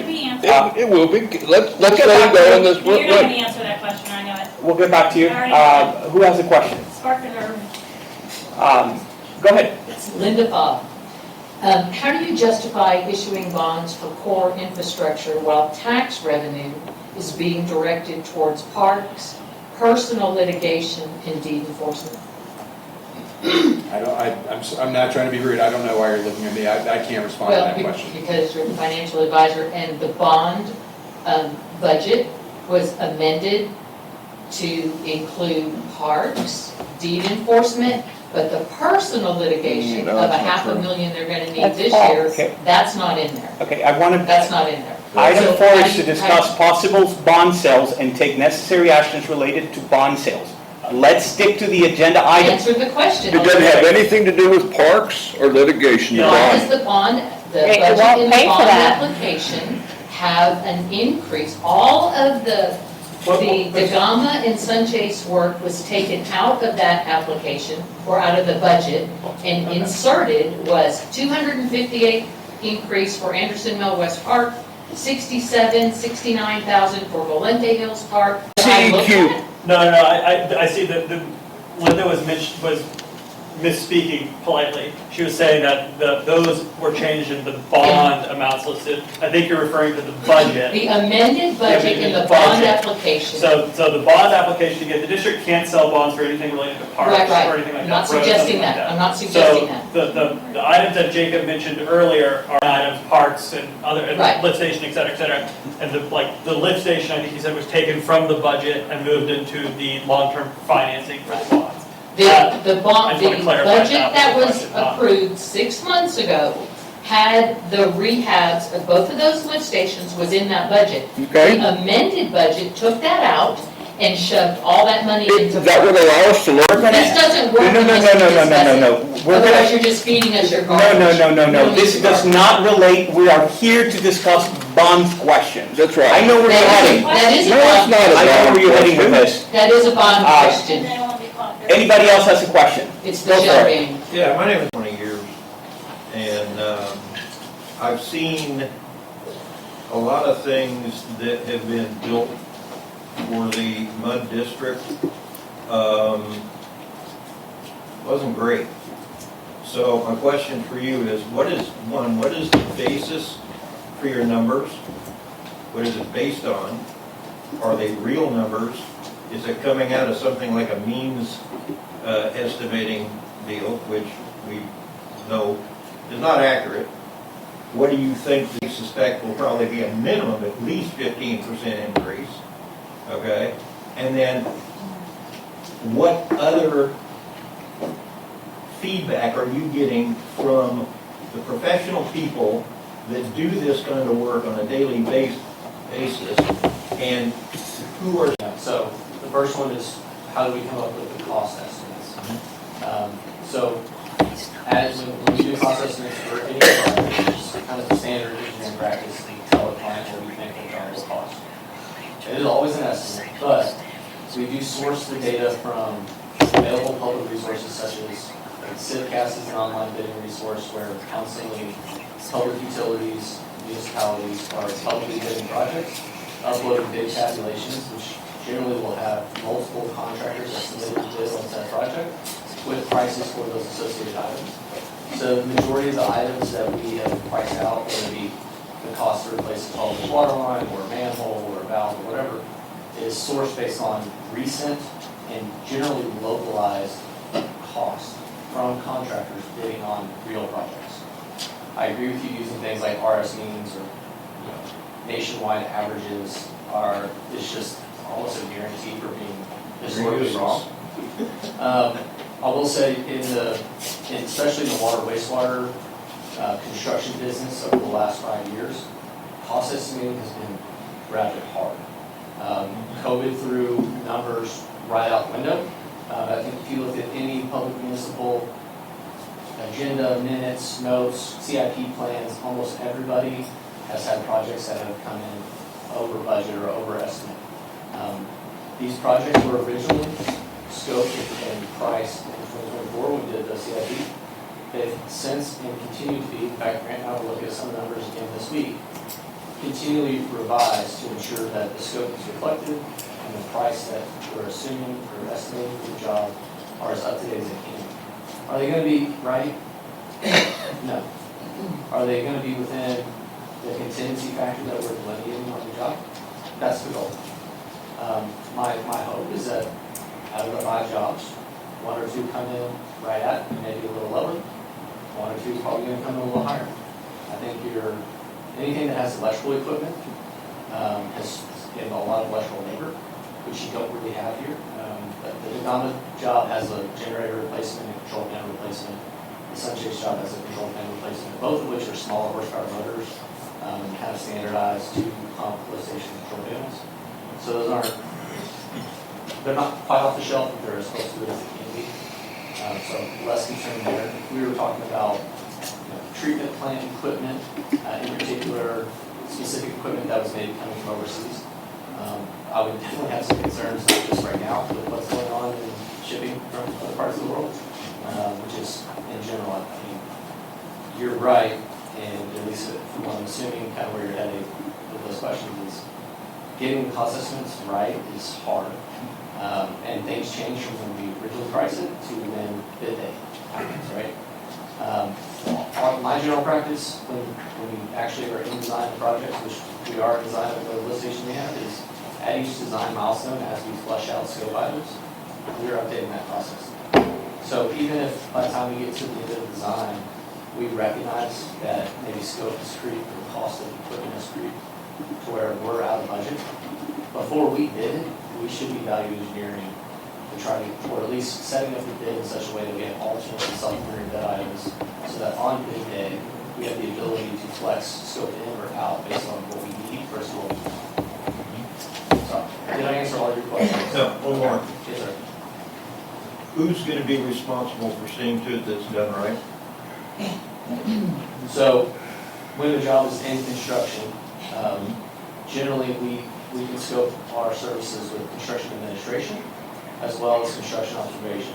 So administration is the paperwork, maybe a monthly site visit to check in. And observation might be a set amount of hours on site monitoring. Depending on the scope of the work, so if the lift station rehabs, when they're setting up bypass, we're probably gonna make a request to the board that we have some more time on site to monitor that the bypass pumps are set up correctly, and we're not gonna send it there. Doing the service line inspections, we probably don't need to be on site for every time they dig up a meter box and look at the service line, but we're probably gonna be there for a handful of insurance being done correctly and documented correctly.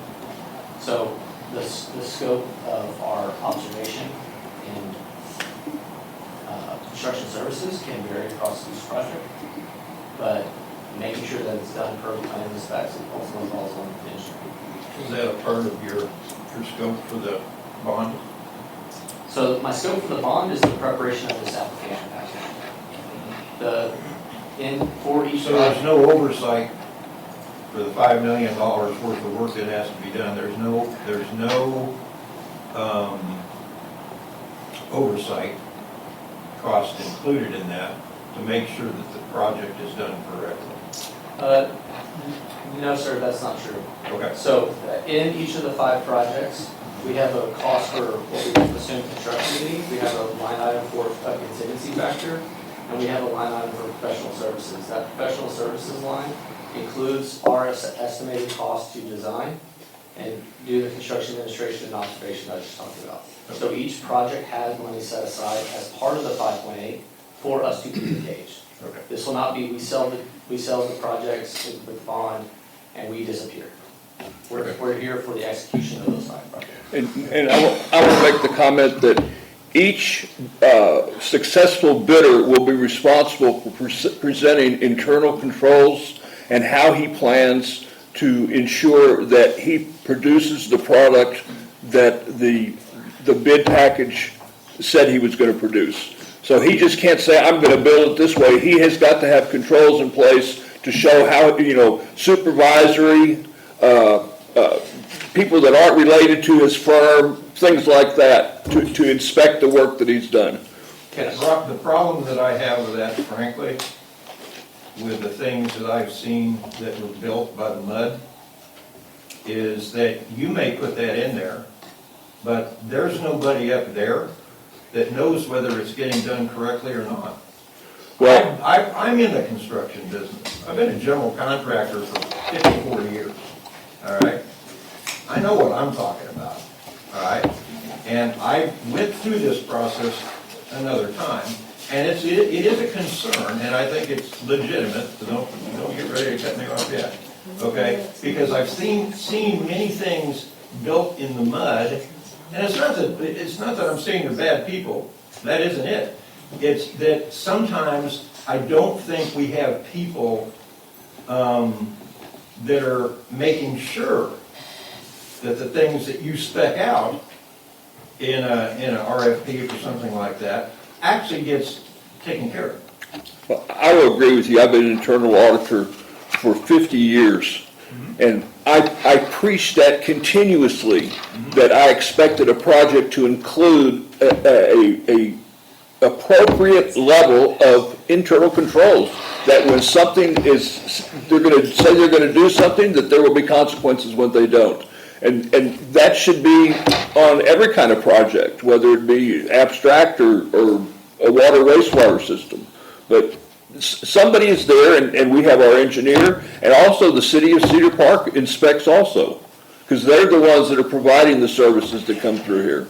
Yeah, I don't know that gets done as much as it should. I'll say that not necessarily. No. So for like your lift station rehab jobs, Cedar Park is not going to. When they were built originally, the city of Cedar Park was doing the inspection. Let me just interject, just so we can stay on topic, and I will say, I know you've probably seen some construction in the past.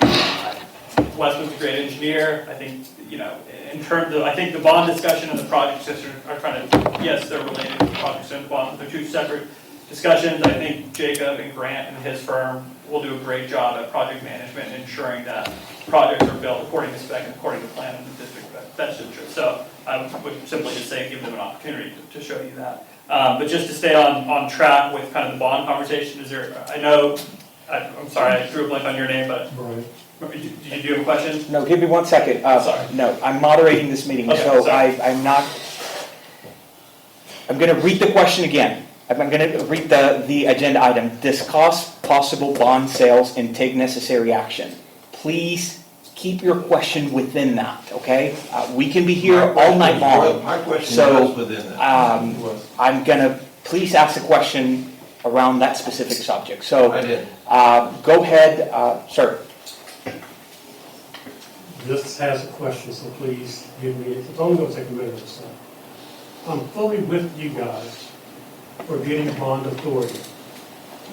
That's a good thing to have, especially if the bond rating agencies, you have high numbers right now, lower interest rate. It makes sense to lock in at the lowest rate. That's perfectly fine. Where my concern is utilizing that in a smart, expeditious way.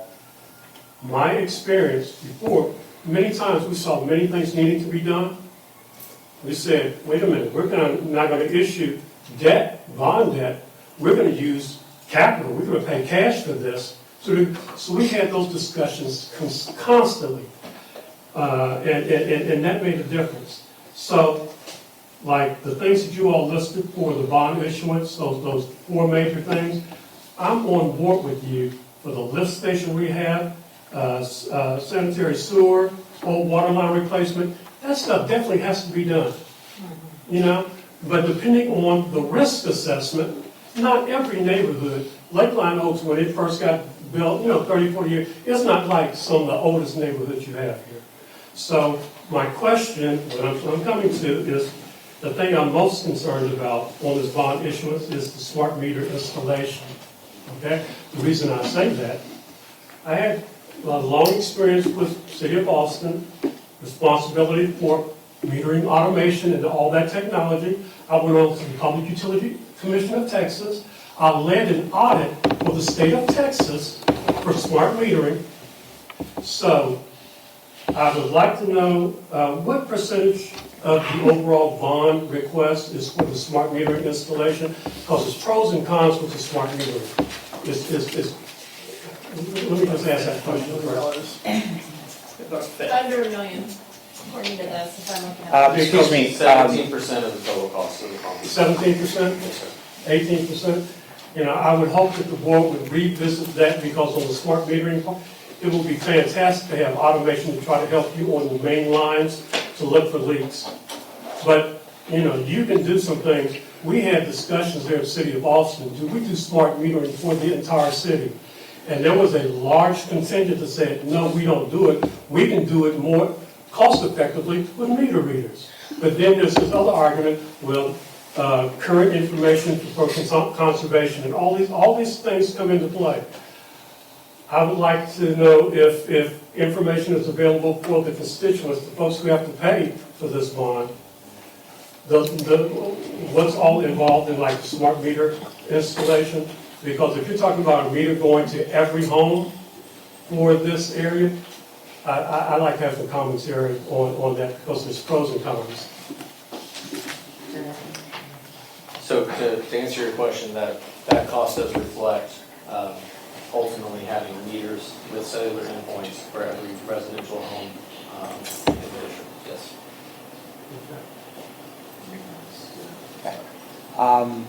We're going to go back there. In the back. Yeah, in the back, yeah. I'm Ann. I've lived in the neighborhood for 38 years. Anybody use that? 38 years. 38? You're original. I'm original.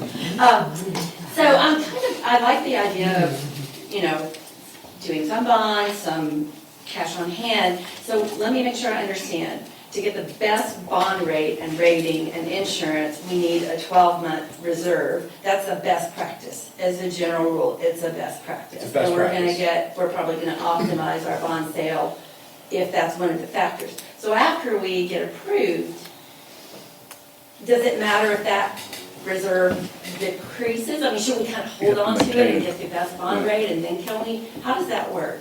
So one of the things that the rating agency, because it's a lengthy and involved, it's an involved process whenever we get to that, when and if we get to that point in time, and the board, authorizes the issuance of the bonds. One of the things I will do after that meeting is send a credit package to the rating agency. And frankly, my job, going back, there's a question about my title. I mean, really what I'm doing at that point is I'm the district's investment banker. I'm responsible for bringing their debt to the primary market. And part of that is showing the credit to the rating agency. And one of the questions they will have is, does the district have any debt plans in the foreseeable future? Well, that will be easy if we end up selling the entire bond issue amount, because the answer is no, we won't have any voted and authorized bonds after that point in time.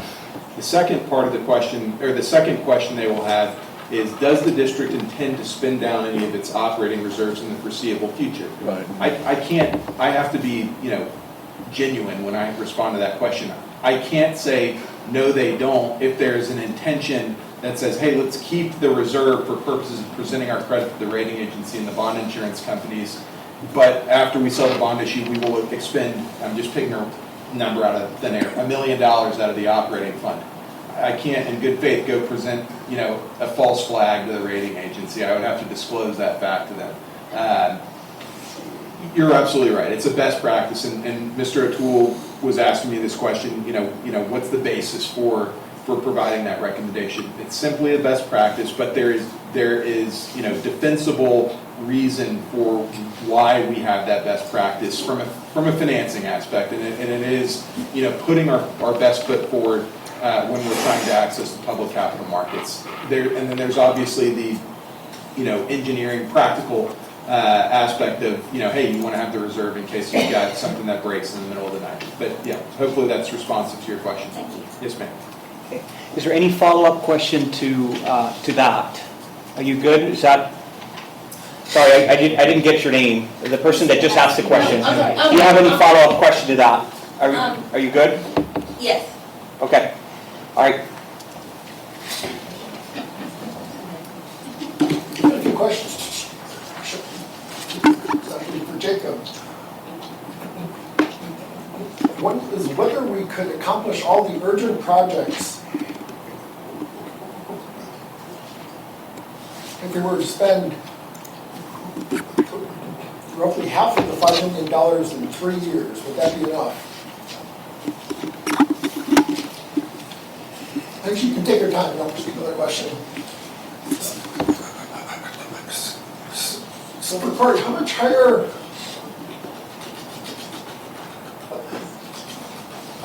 of an interest rate would we pay if our reserves were only 6 months versus 12? It's a good question. Yeah, and I don't know the answer, and I want to be, we've had quite a bit of discussions about, rate, this 12-month reserve.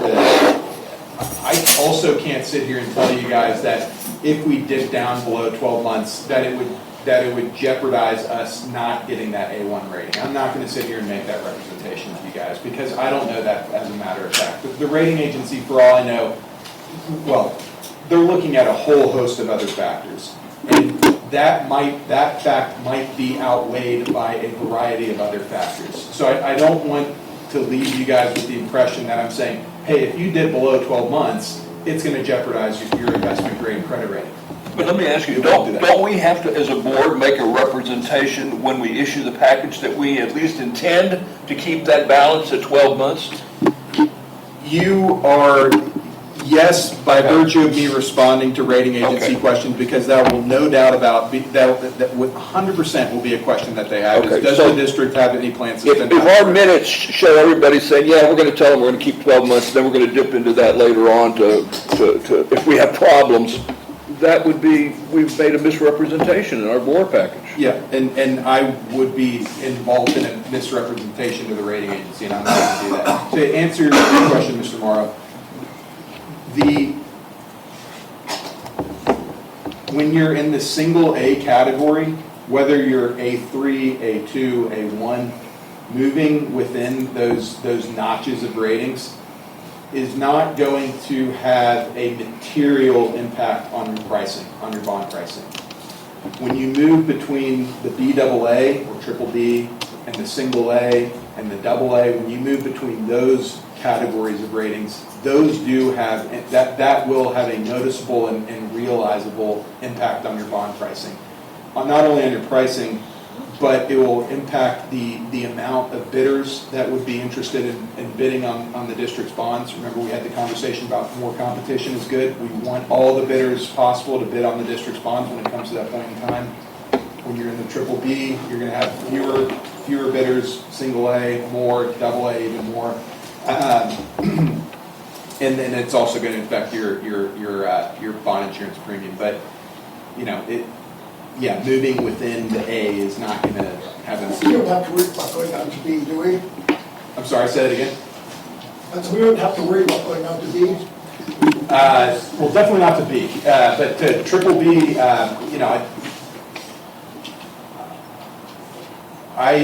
you know, sitting here today knowing what I know about things like our leverage, which is 0 at this point in time, but assuming the full bond issue, you know, our low tax rate, essentially, 0 leverage relative to our assessed valuation, assuming the full bond issue, probably without looking at tax-based information, my guess is that the top 10 taxpayers are, very low. That's a serious credit consideration. What I'm getting off on a tangent, just so you know, because I know you're interested in this stuff. But one of the things that the underwriters, bond insurance companies, rating agency, they're all going to look at is they're going to see, okay, who are your top 10 taxpayers and what share of the overall taxable value do they represent? What they're looking at is essentially hey, if we lose a principal taxpayer, does it have a noticeable effect on the assessed valuation of the district? My guess is that probably not, because we're predominantly single-family residential.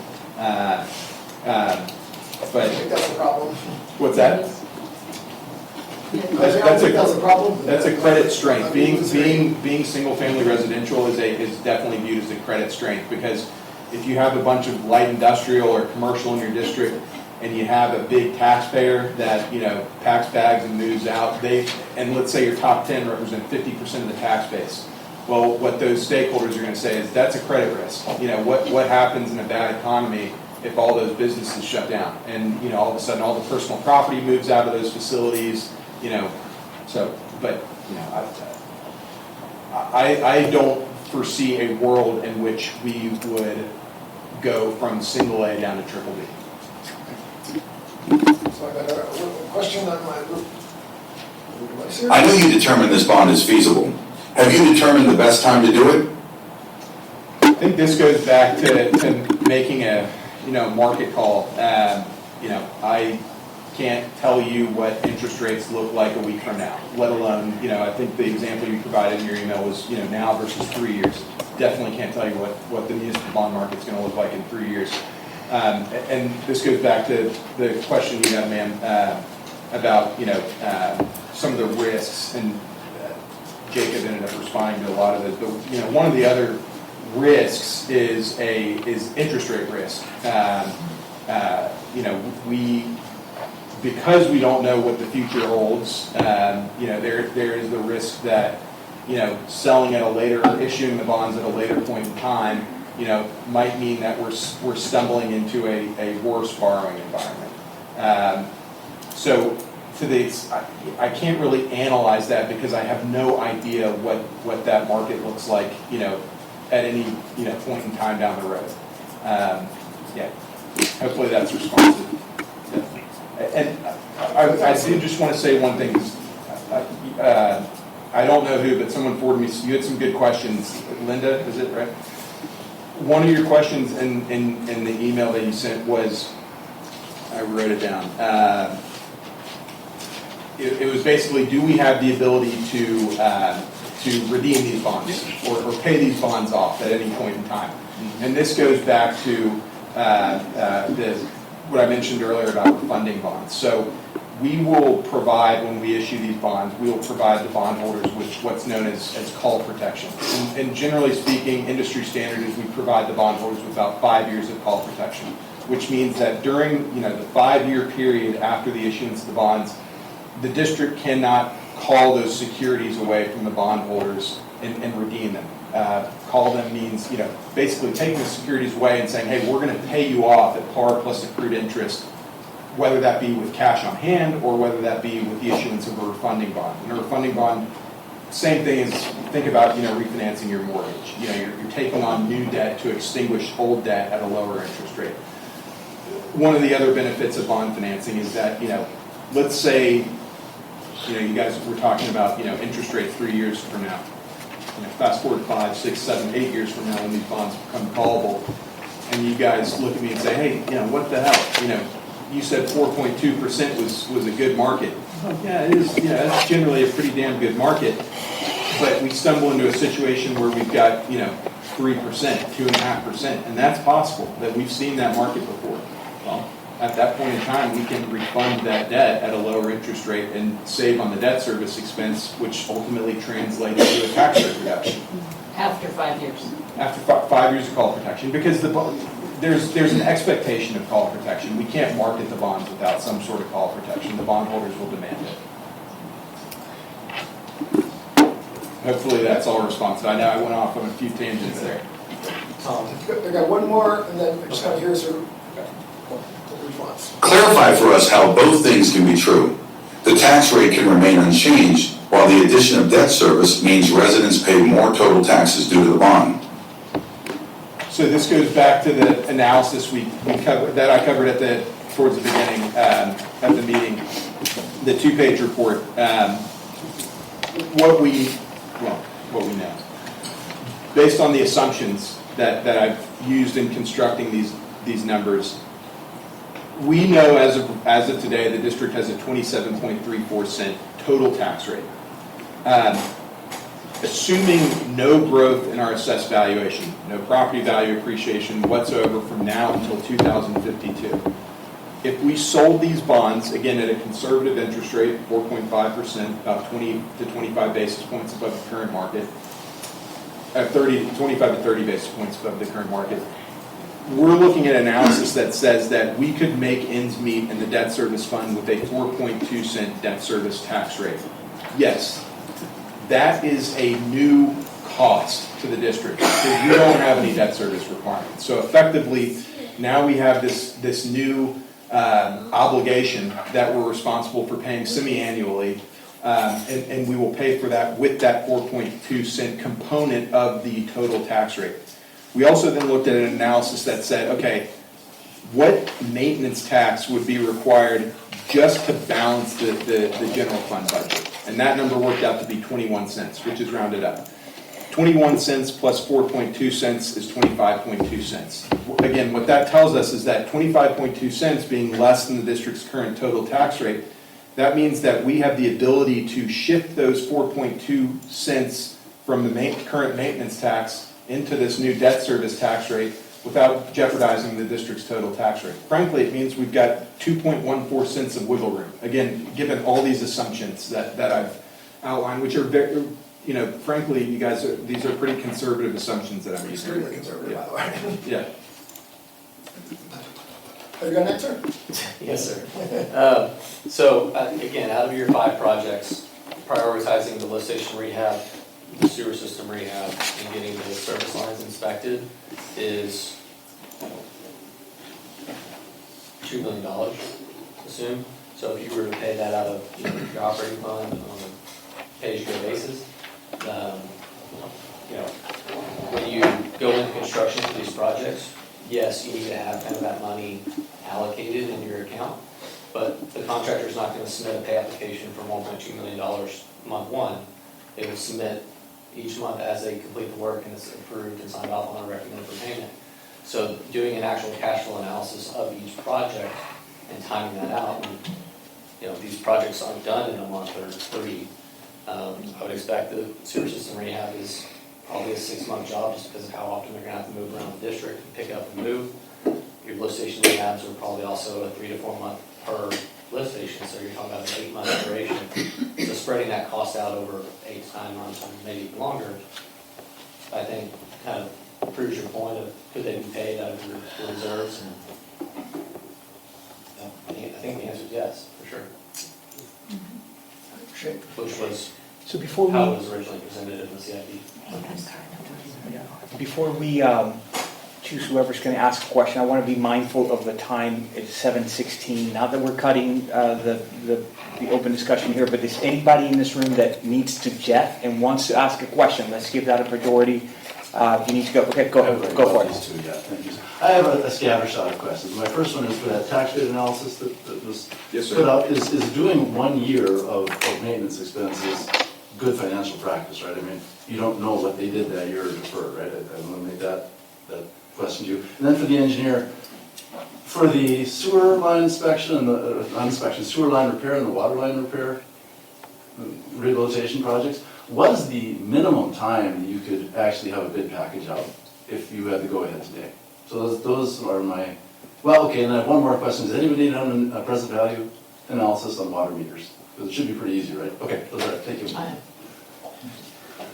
to go first? Your first question was definitely for me. Can you Yeah. just ask it again in a different way to make So sure I your tax understand? rate analysis assumed basically this year's budget for maintenance expenses, Yes. right? And is that reasonable? Because you don't know what they had to fix and what they didn't. Totally fair point. I think one of the things that's one of the controls that's baked into this analysis is the fact that I'm assuming no growth in assessed valuation. So, I think to the extent expenses, rise by virtue of things like inflation or whatever, it's reasonable to assume that property values are going to rise by, a relatively comparable amount. And so what I'm just doing is saying, freeze the numbers in today's terms and analyze them that way. To the extent inflation impacts costs, it'll probably trickle down into the assessed valuation of the homes and raise the, property values. As far as minimum time to have a bid package ready, so we've been underway on the lift station rehab. I would say that No, I just meant the two water line rehabilitation projects. So the minimum time to do the sewer rehab is probably 3 to 4 months. We have all the areas and we kind of know what we need to do, but putting it into a biddable package to minimize questions and change orders, that's how long that would take, plus getting TCEQ approval to conduct the actual construction. The water system project, I think that one's much longer. Again, I think there's importance in making sure that we identify which lines and areas make the most sense to do the replacement by looking at historical breaks and service orders, and maybe doing some more broader casting leak detection inspection to specifically identify areas that we want to fix. So I don't have More than a year? If I started today, more than a year, no, sir.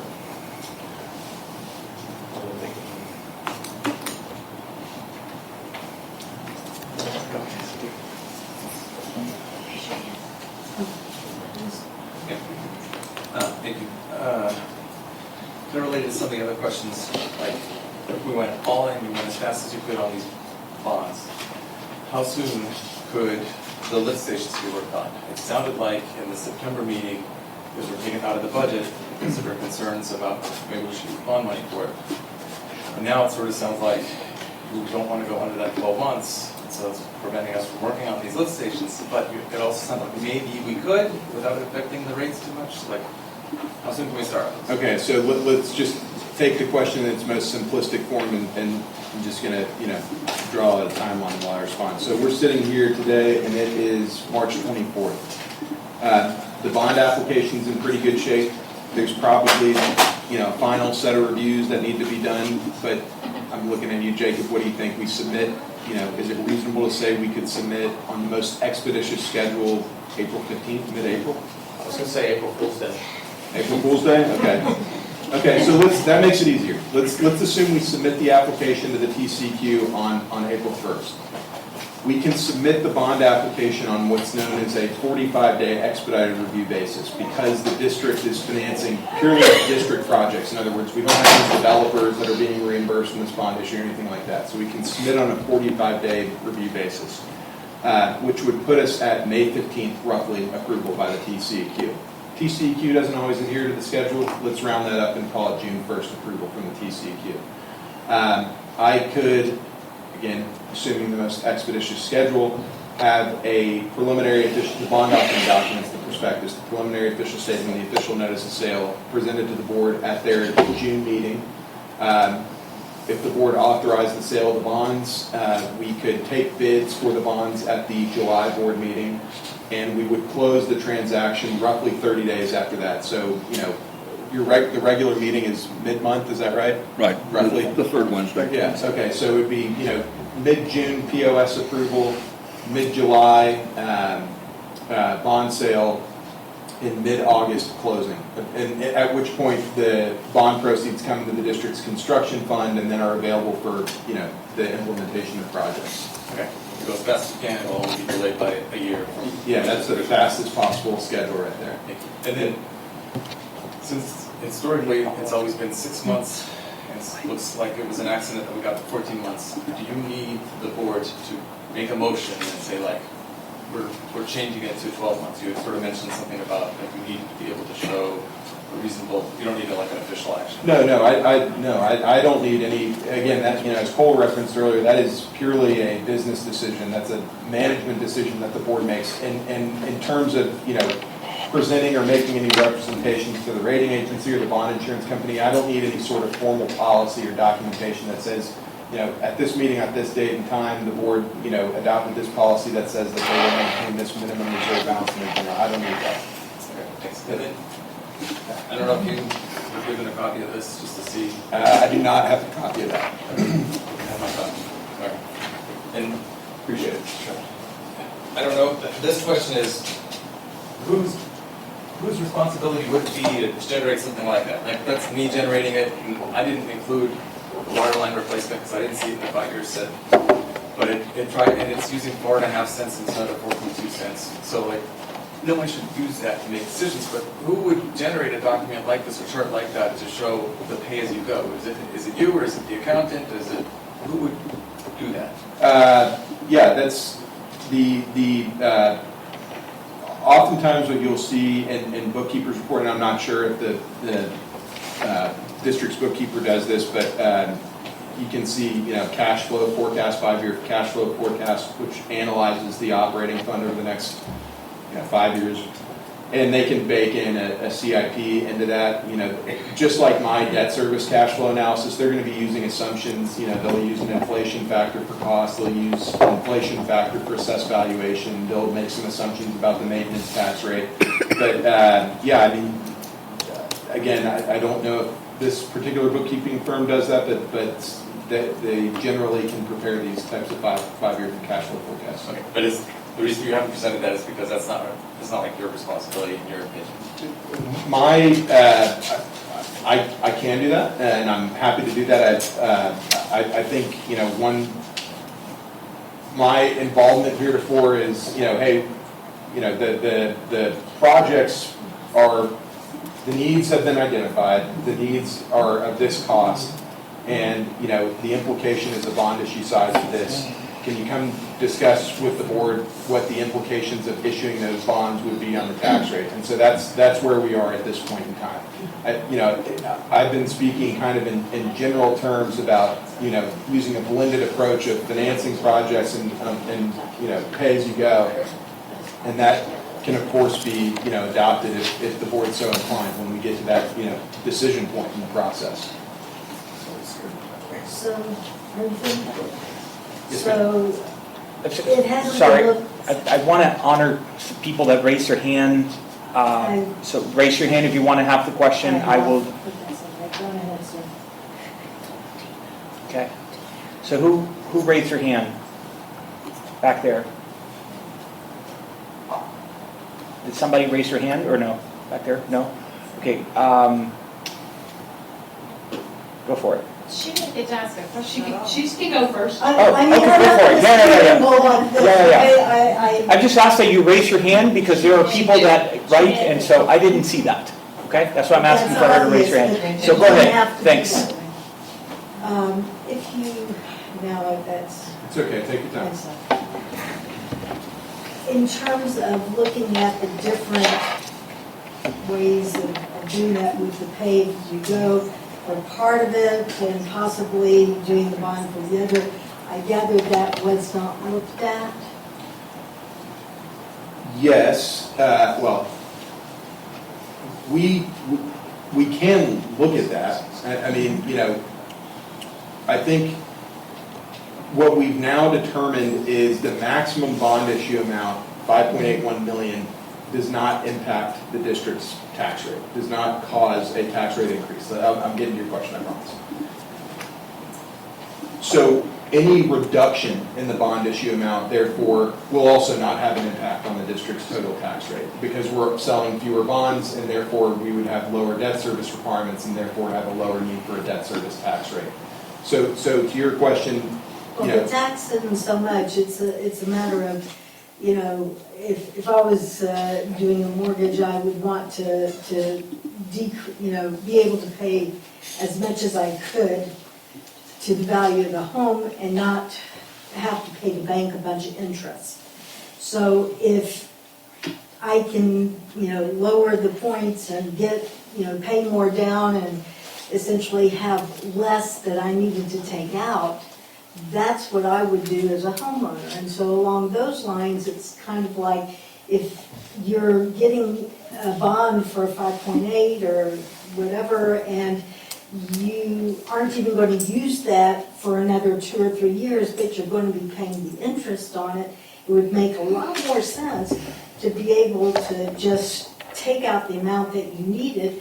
Plus, I thought a lot of our taxes were meant primarily for the maintenance, and into that, I would think you would, I did for my air conditioner, which somebody mentioned that, yes, I've had that in for my savings, that initially I would have to make that kind of a big payment. So it seems to me that, at least in terms of the pay-as-you-go, at least in certain accounts, for example, the meters, which is debatable, but that's not a huge ticket item, but it seems like things like the splash pad and other things that aren't really maintaining the mud in that sense, that would be put on a back burner, and instead use those monies to pay for that and take out less bond money, of which we'd be paying off all this interest.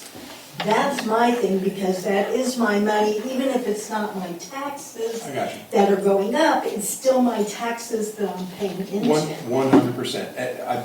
I can, again, I'm the new guy here, I get the sense that the splash pad is a controversial issue, so I'm going to stay away from the splash pad, but I will just say that we have analyzed the call it worst case scenario tonight. The analysis that I presented to the board.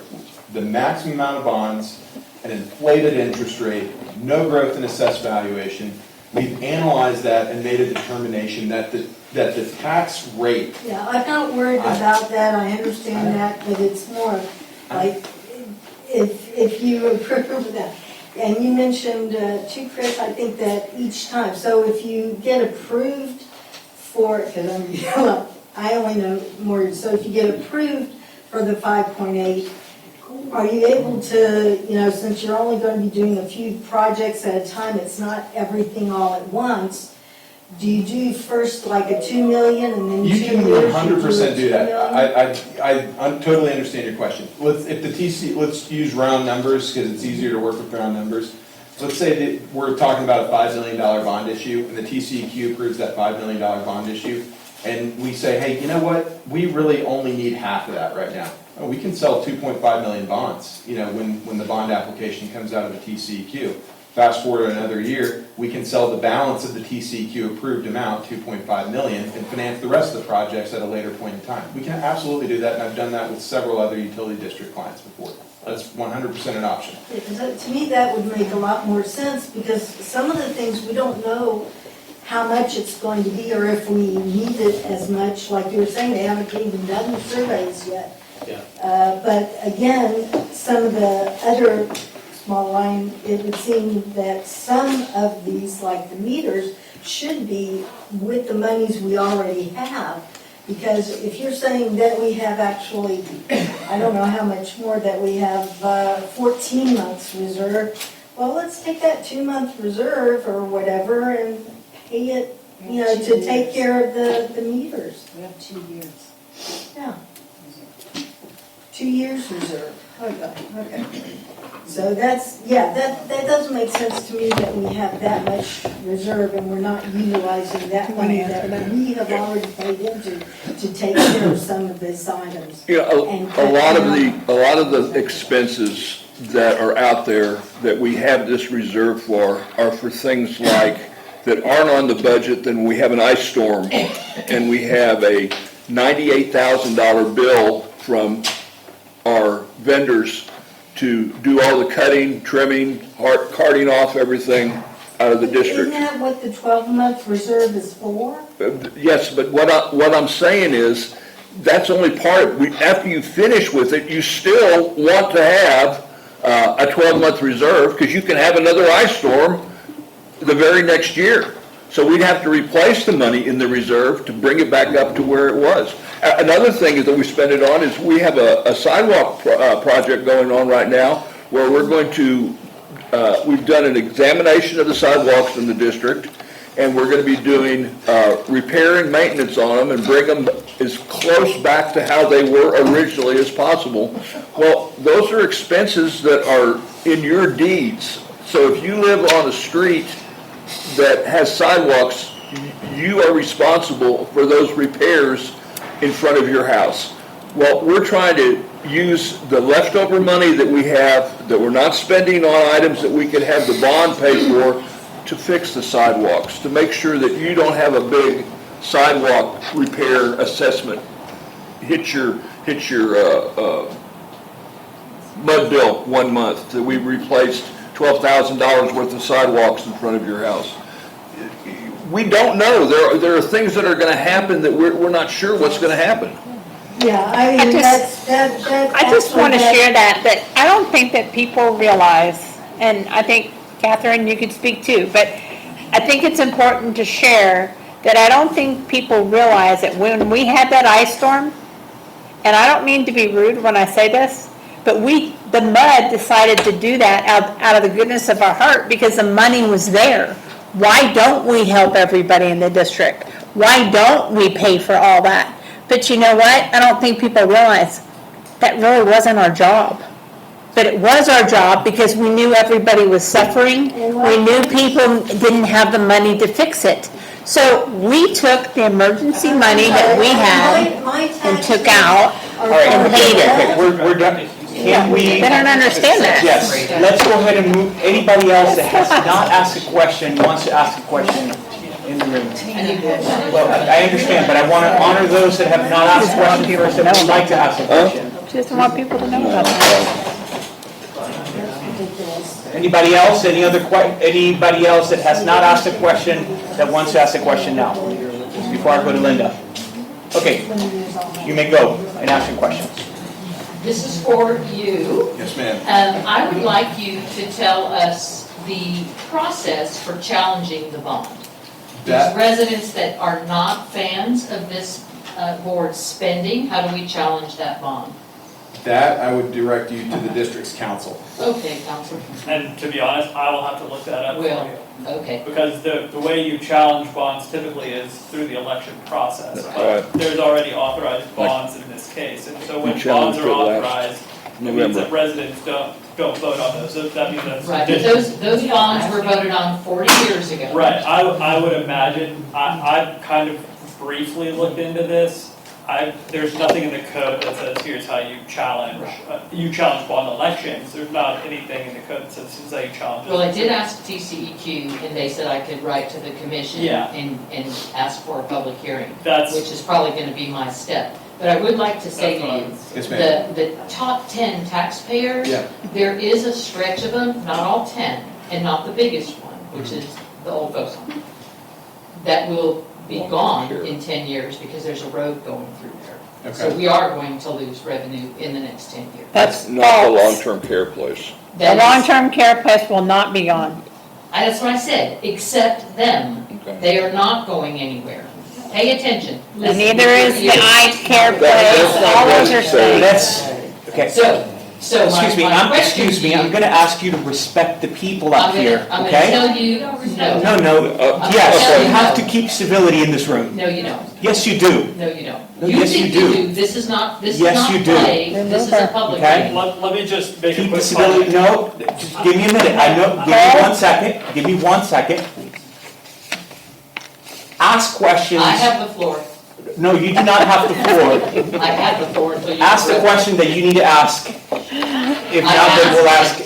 Okay, well, can somebody provide, can you provide an answer to her question? No, I have some. Cold. I have some. Okay, go for it. In regards to the road going through businesses, great point, and thanks for bringing that up. We did, last month's meeting, we brought the schedule that we had received from TxDOT for that.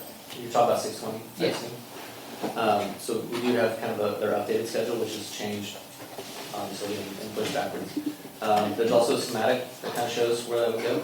So I just told Grant, we should 100% overlay that, see which businesses, what the taxpayer bases are, and then with the time frame that is currently projected, which could change, but at least provide that data as to which businesses may or may not be impacted by that. Right. I mean, that's just a purely factual fact-finding mission. Right. And I have already done that, and through the TxDOT website and public information, I sent it to these folks as well to look at it for themselves. But yes, there will be the Walgreens, the vet clinic, those businesses there, they will go away. They're not the biggest. The biggest is the old folks home. It's not going anywhere.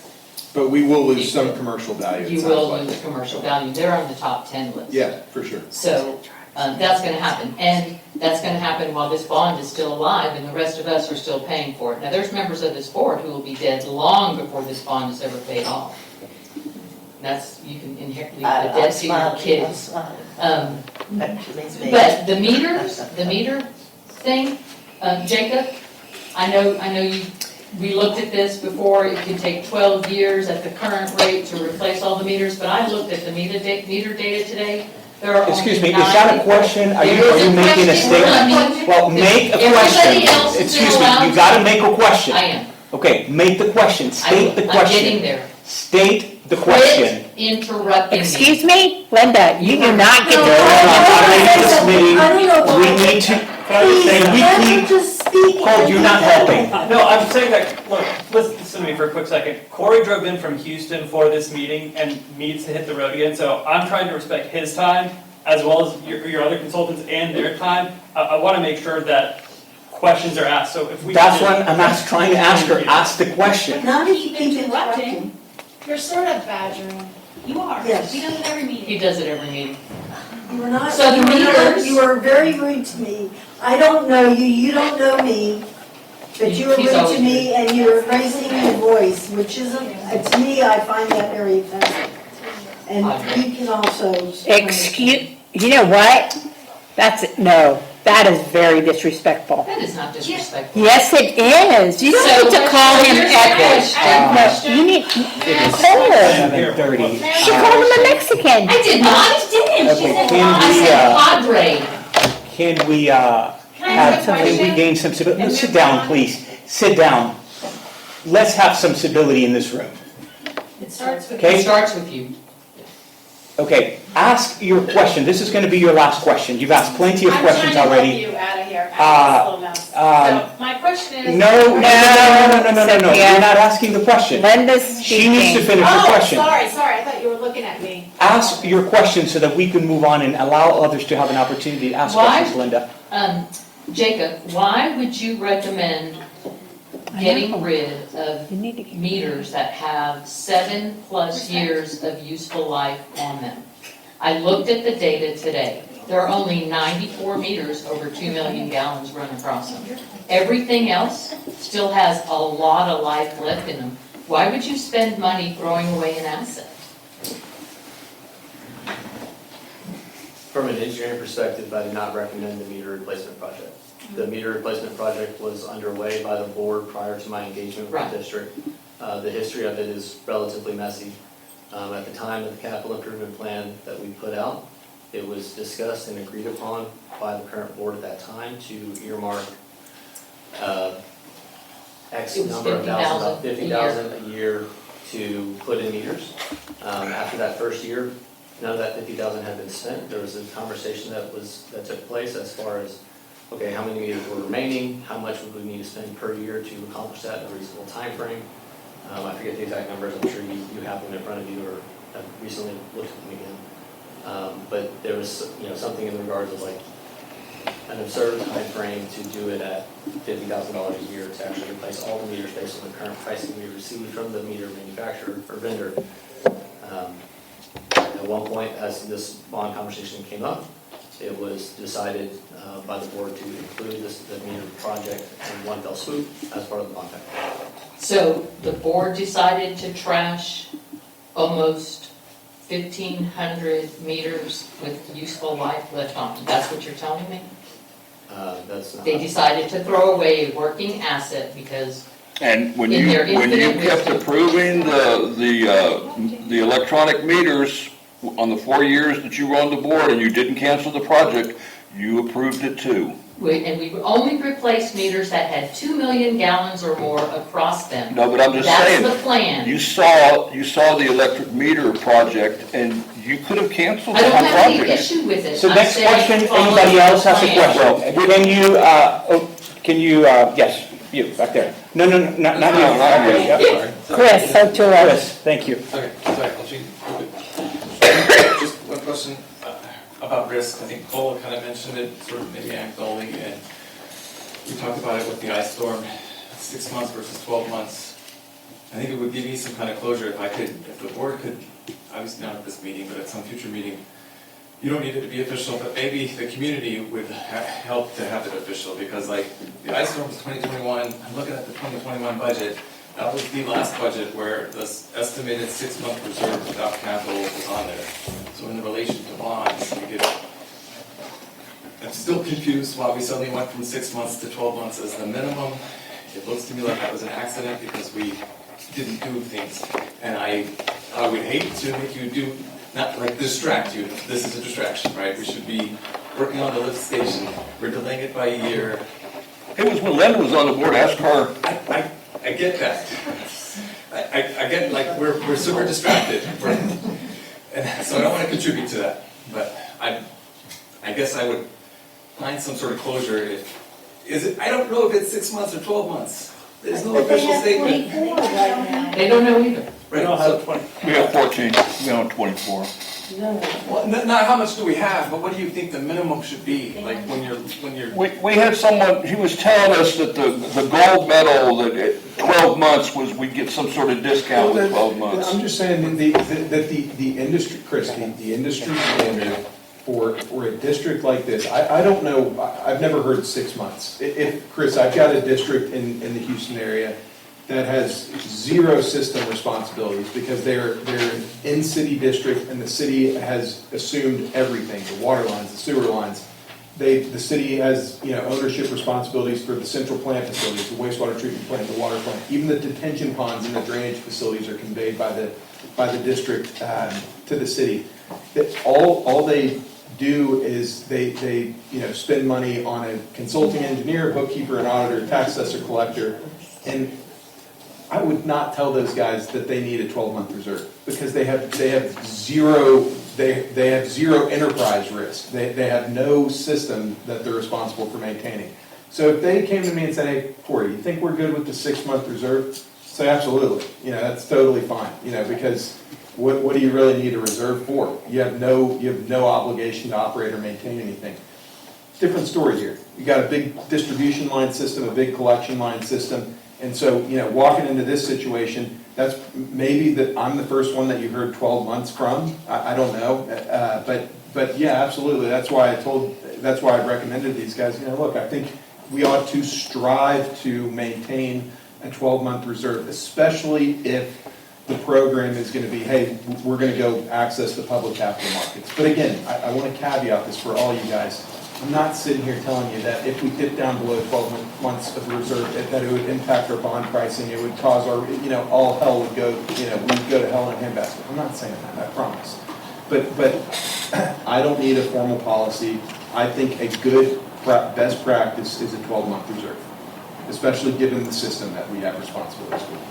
I guess the reason I was saying is because in the September meeting, the bookkeeper said 6 months was the minimum, and that, from the past budgets, you can see that that is the district's unofficial, official policy, right? Yeah.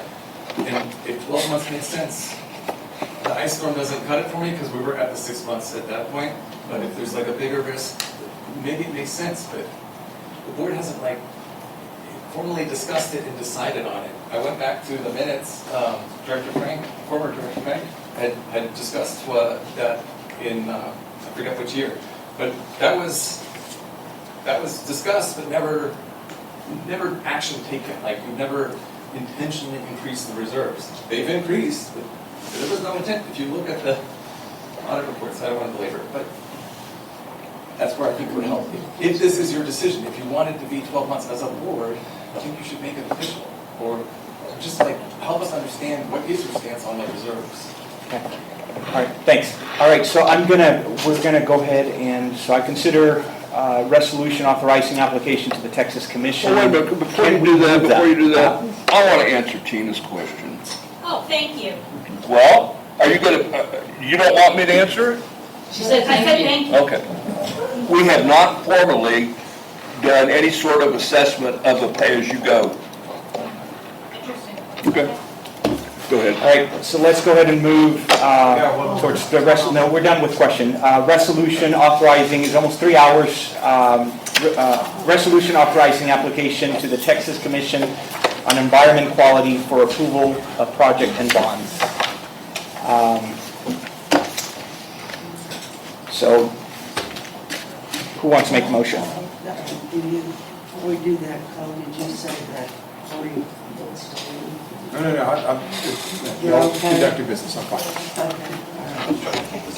Yeah, so let's go ahead and... I'll make that motion. Okay, so Chris has made the motion. Do I have a second? I make a second. Okay, second. All right, do we have any further discussion from this board on these matters? I just think it's our fiduciary duty is to make sure that these items are fixed, that we don't have the problem that we had last year, and that this is the path that we need to go to make sure that these all are up and working. Carol, anything? Just a reminder that this is a resolution authorizing the application. Reiterating, that's just a step in the process. And so that's what this is to move this project along to the TCEQ for their review. Anything else, Chris? All right, all in favor?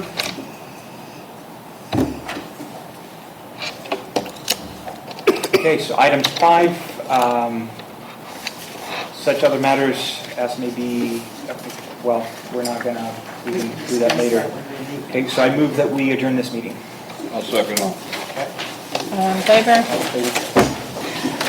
Go to WTCMUD1 for the process on how to test the bond.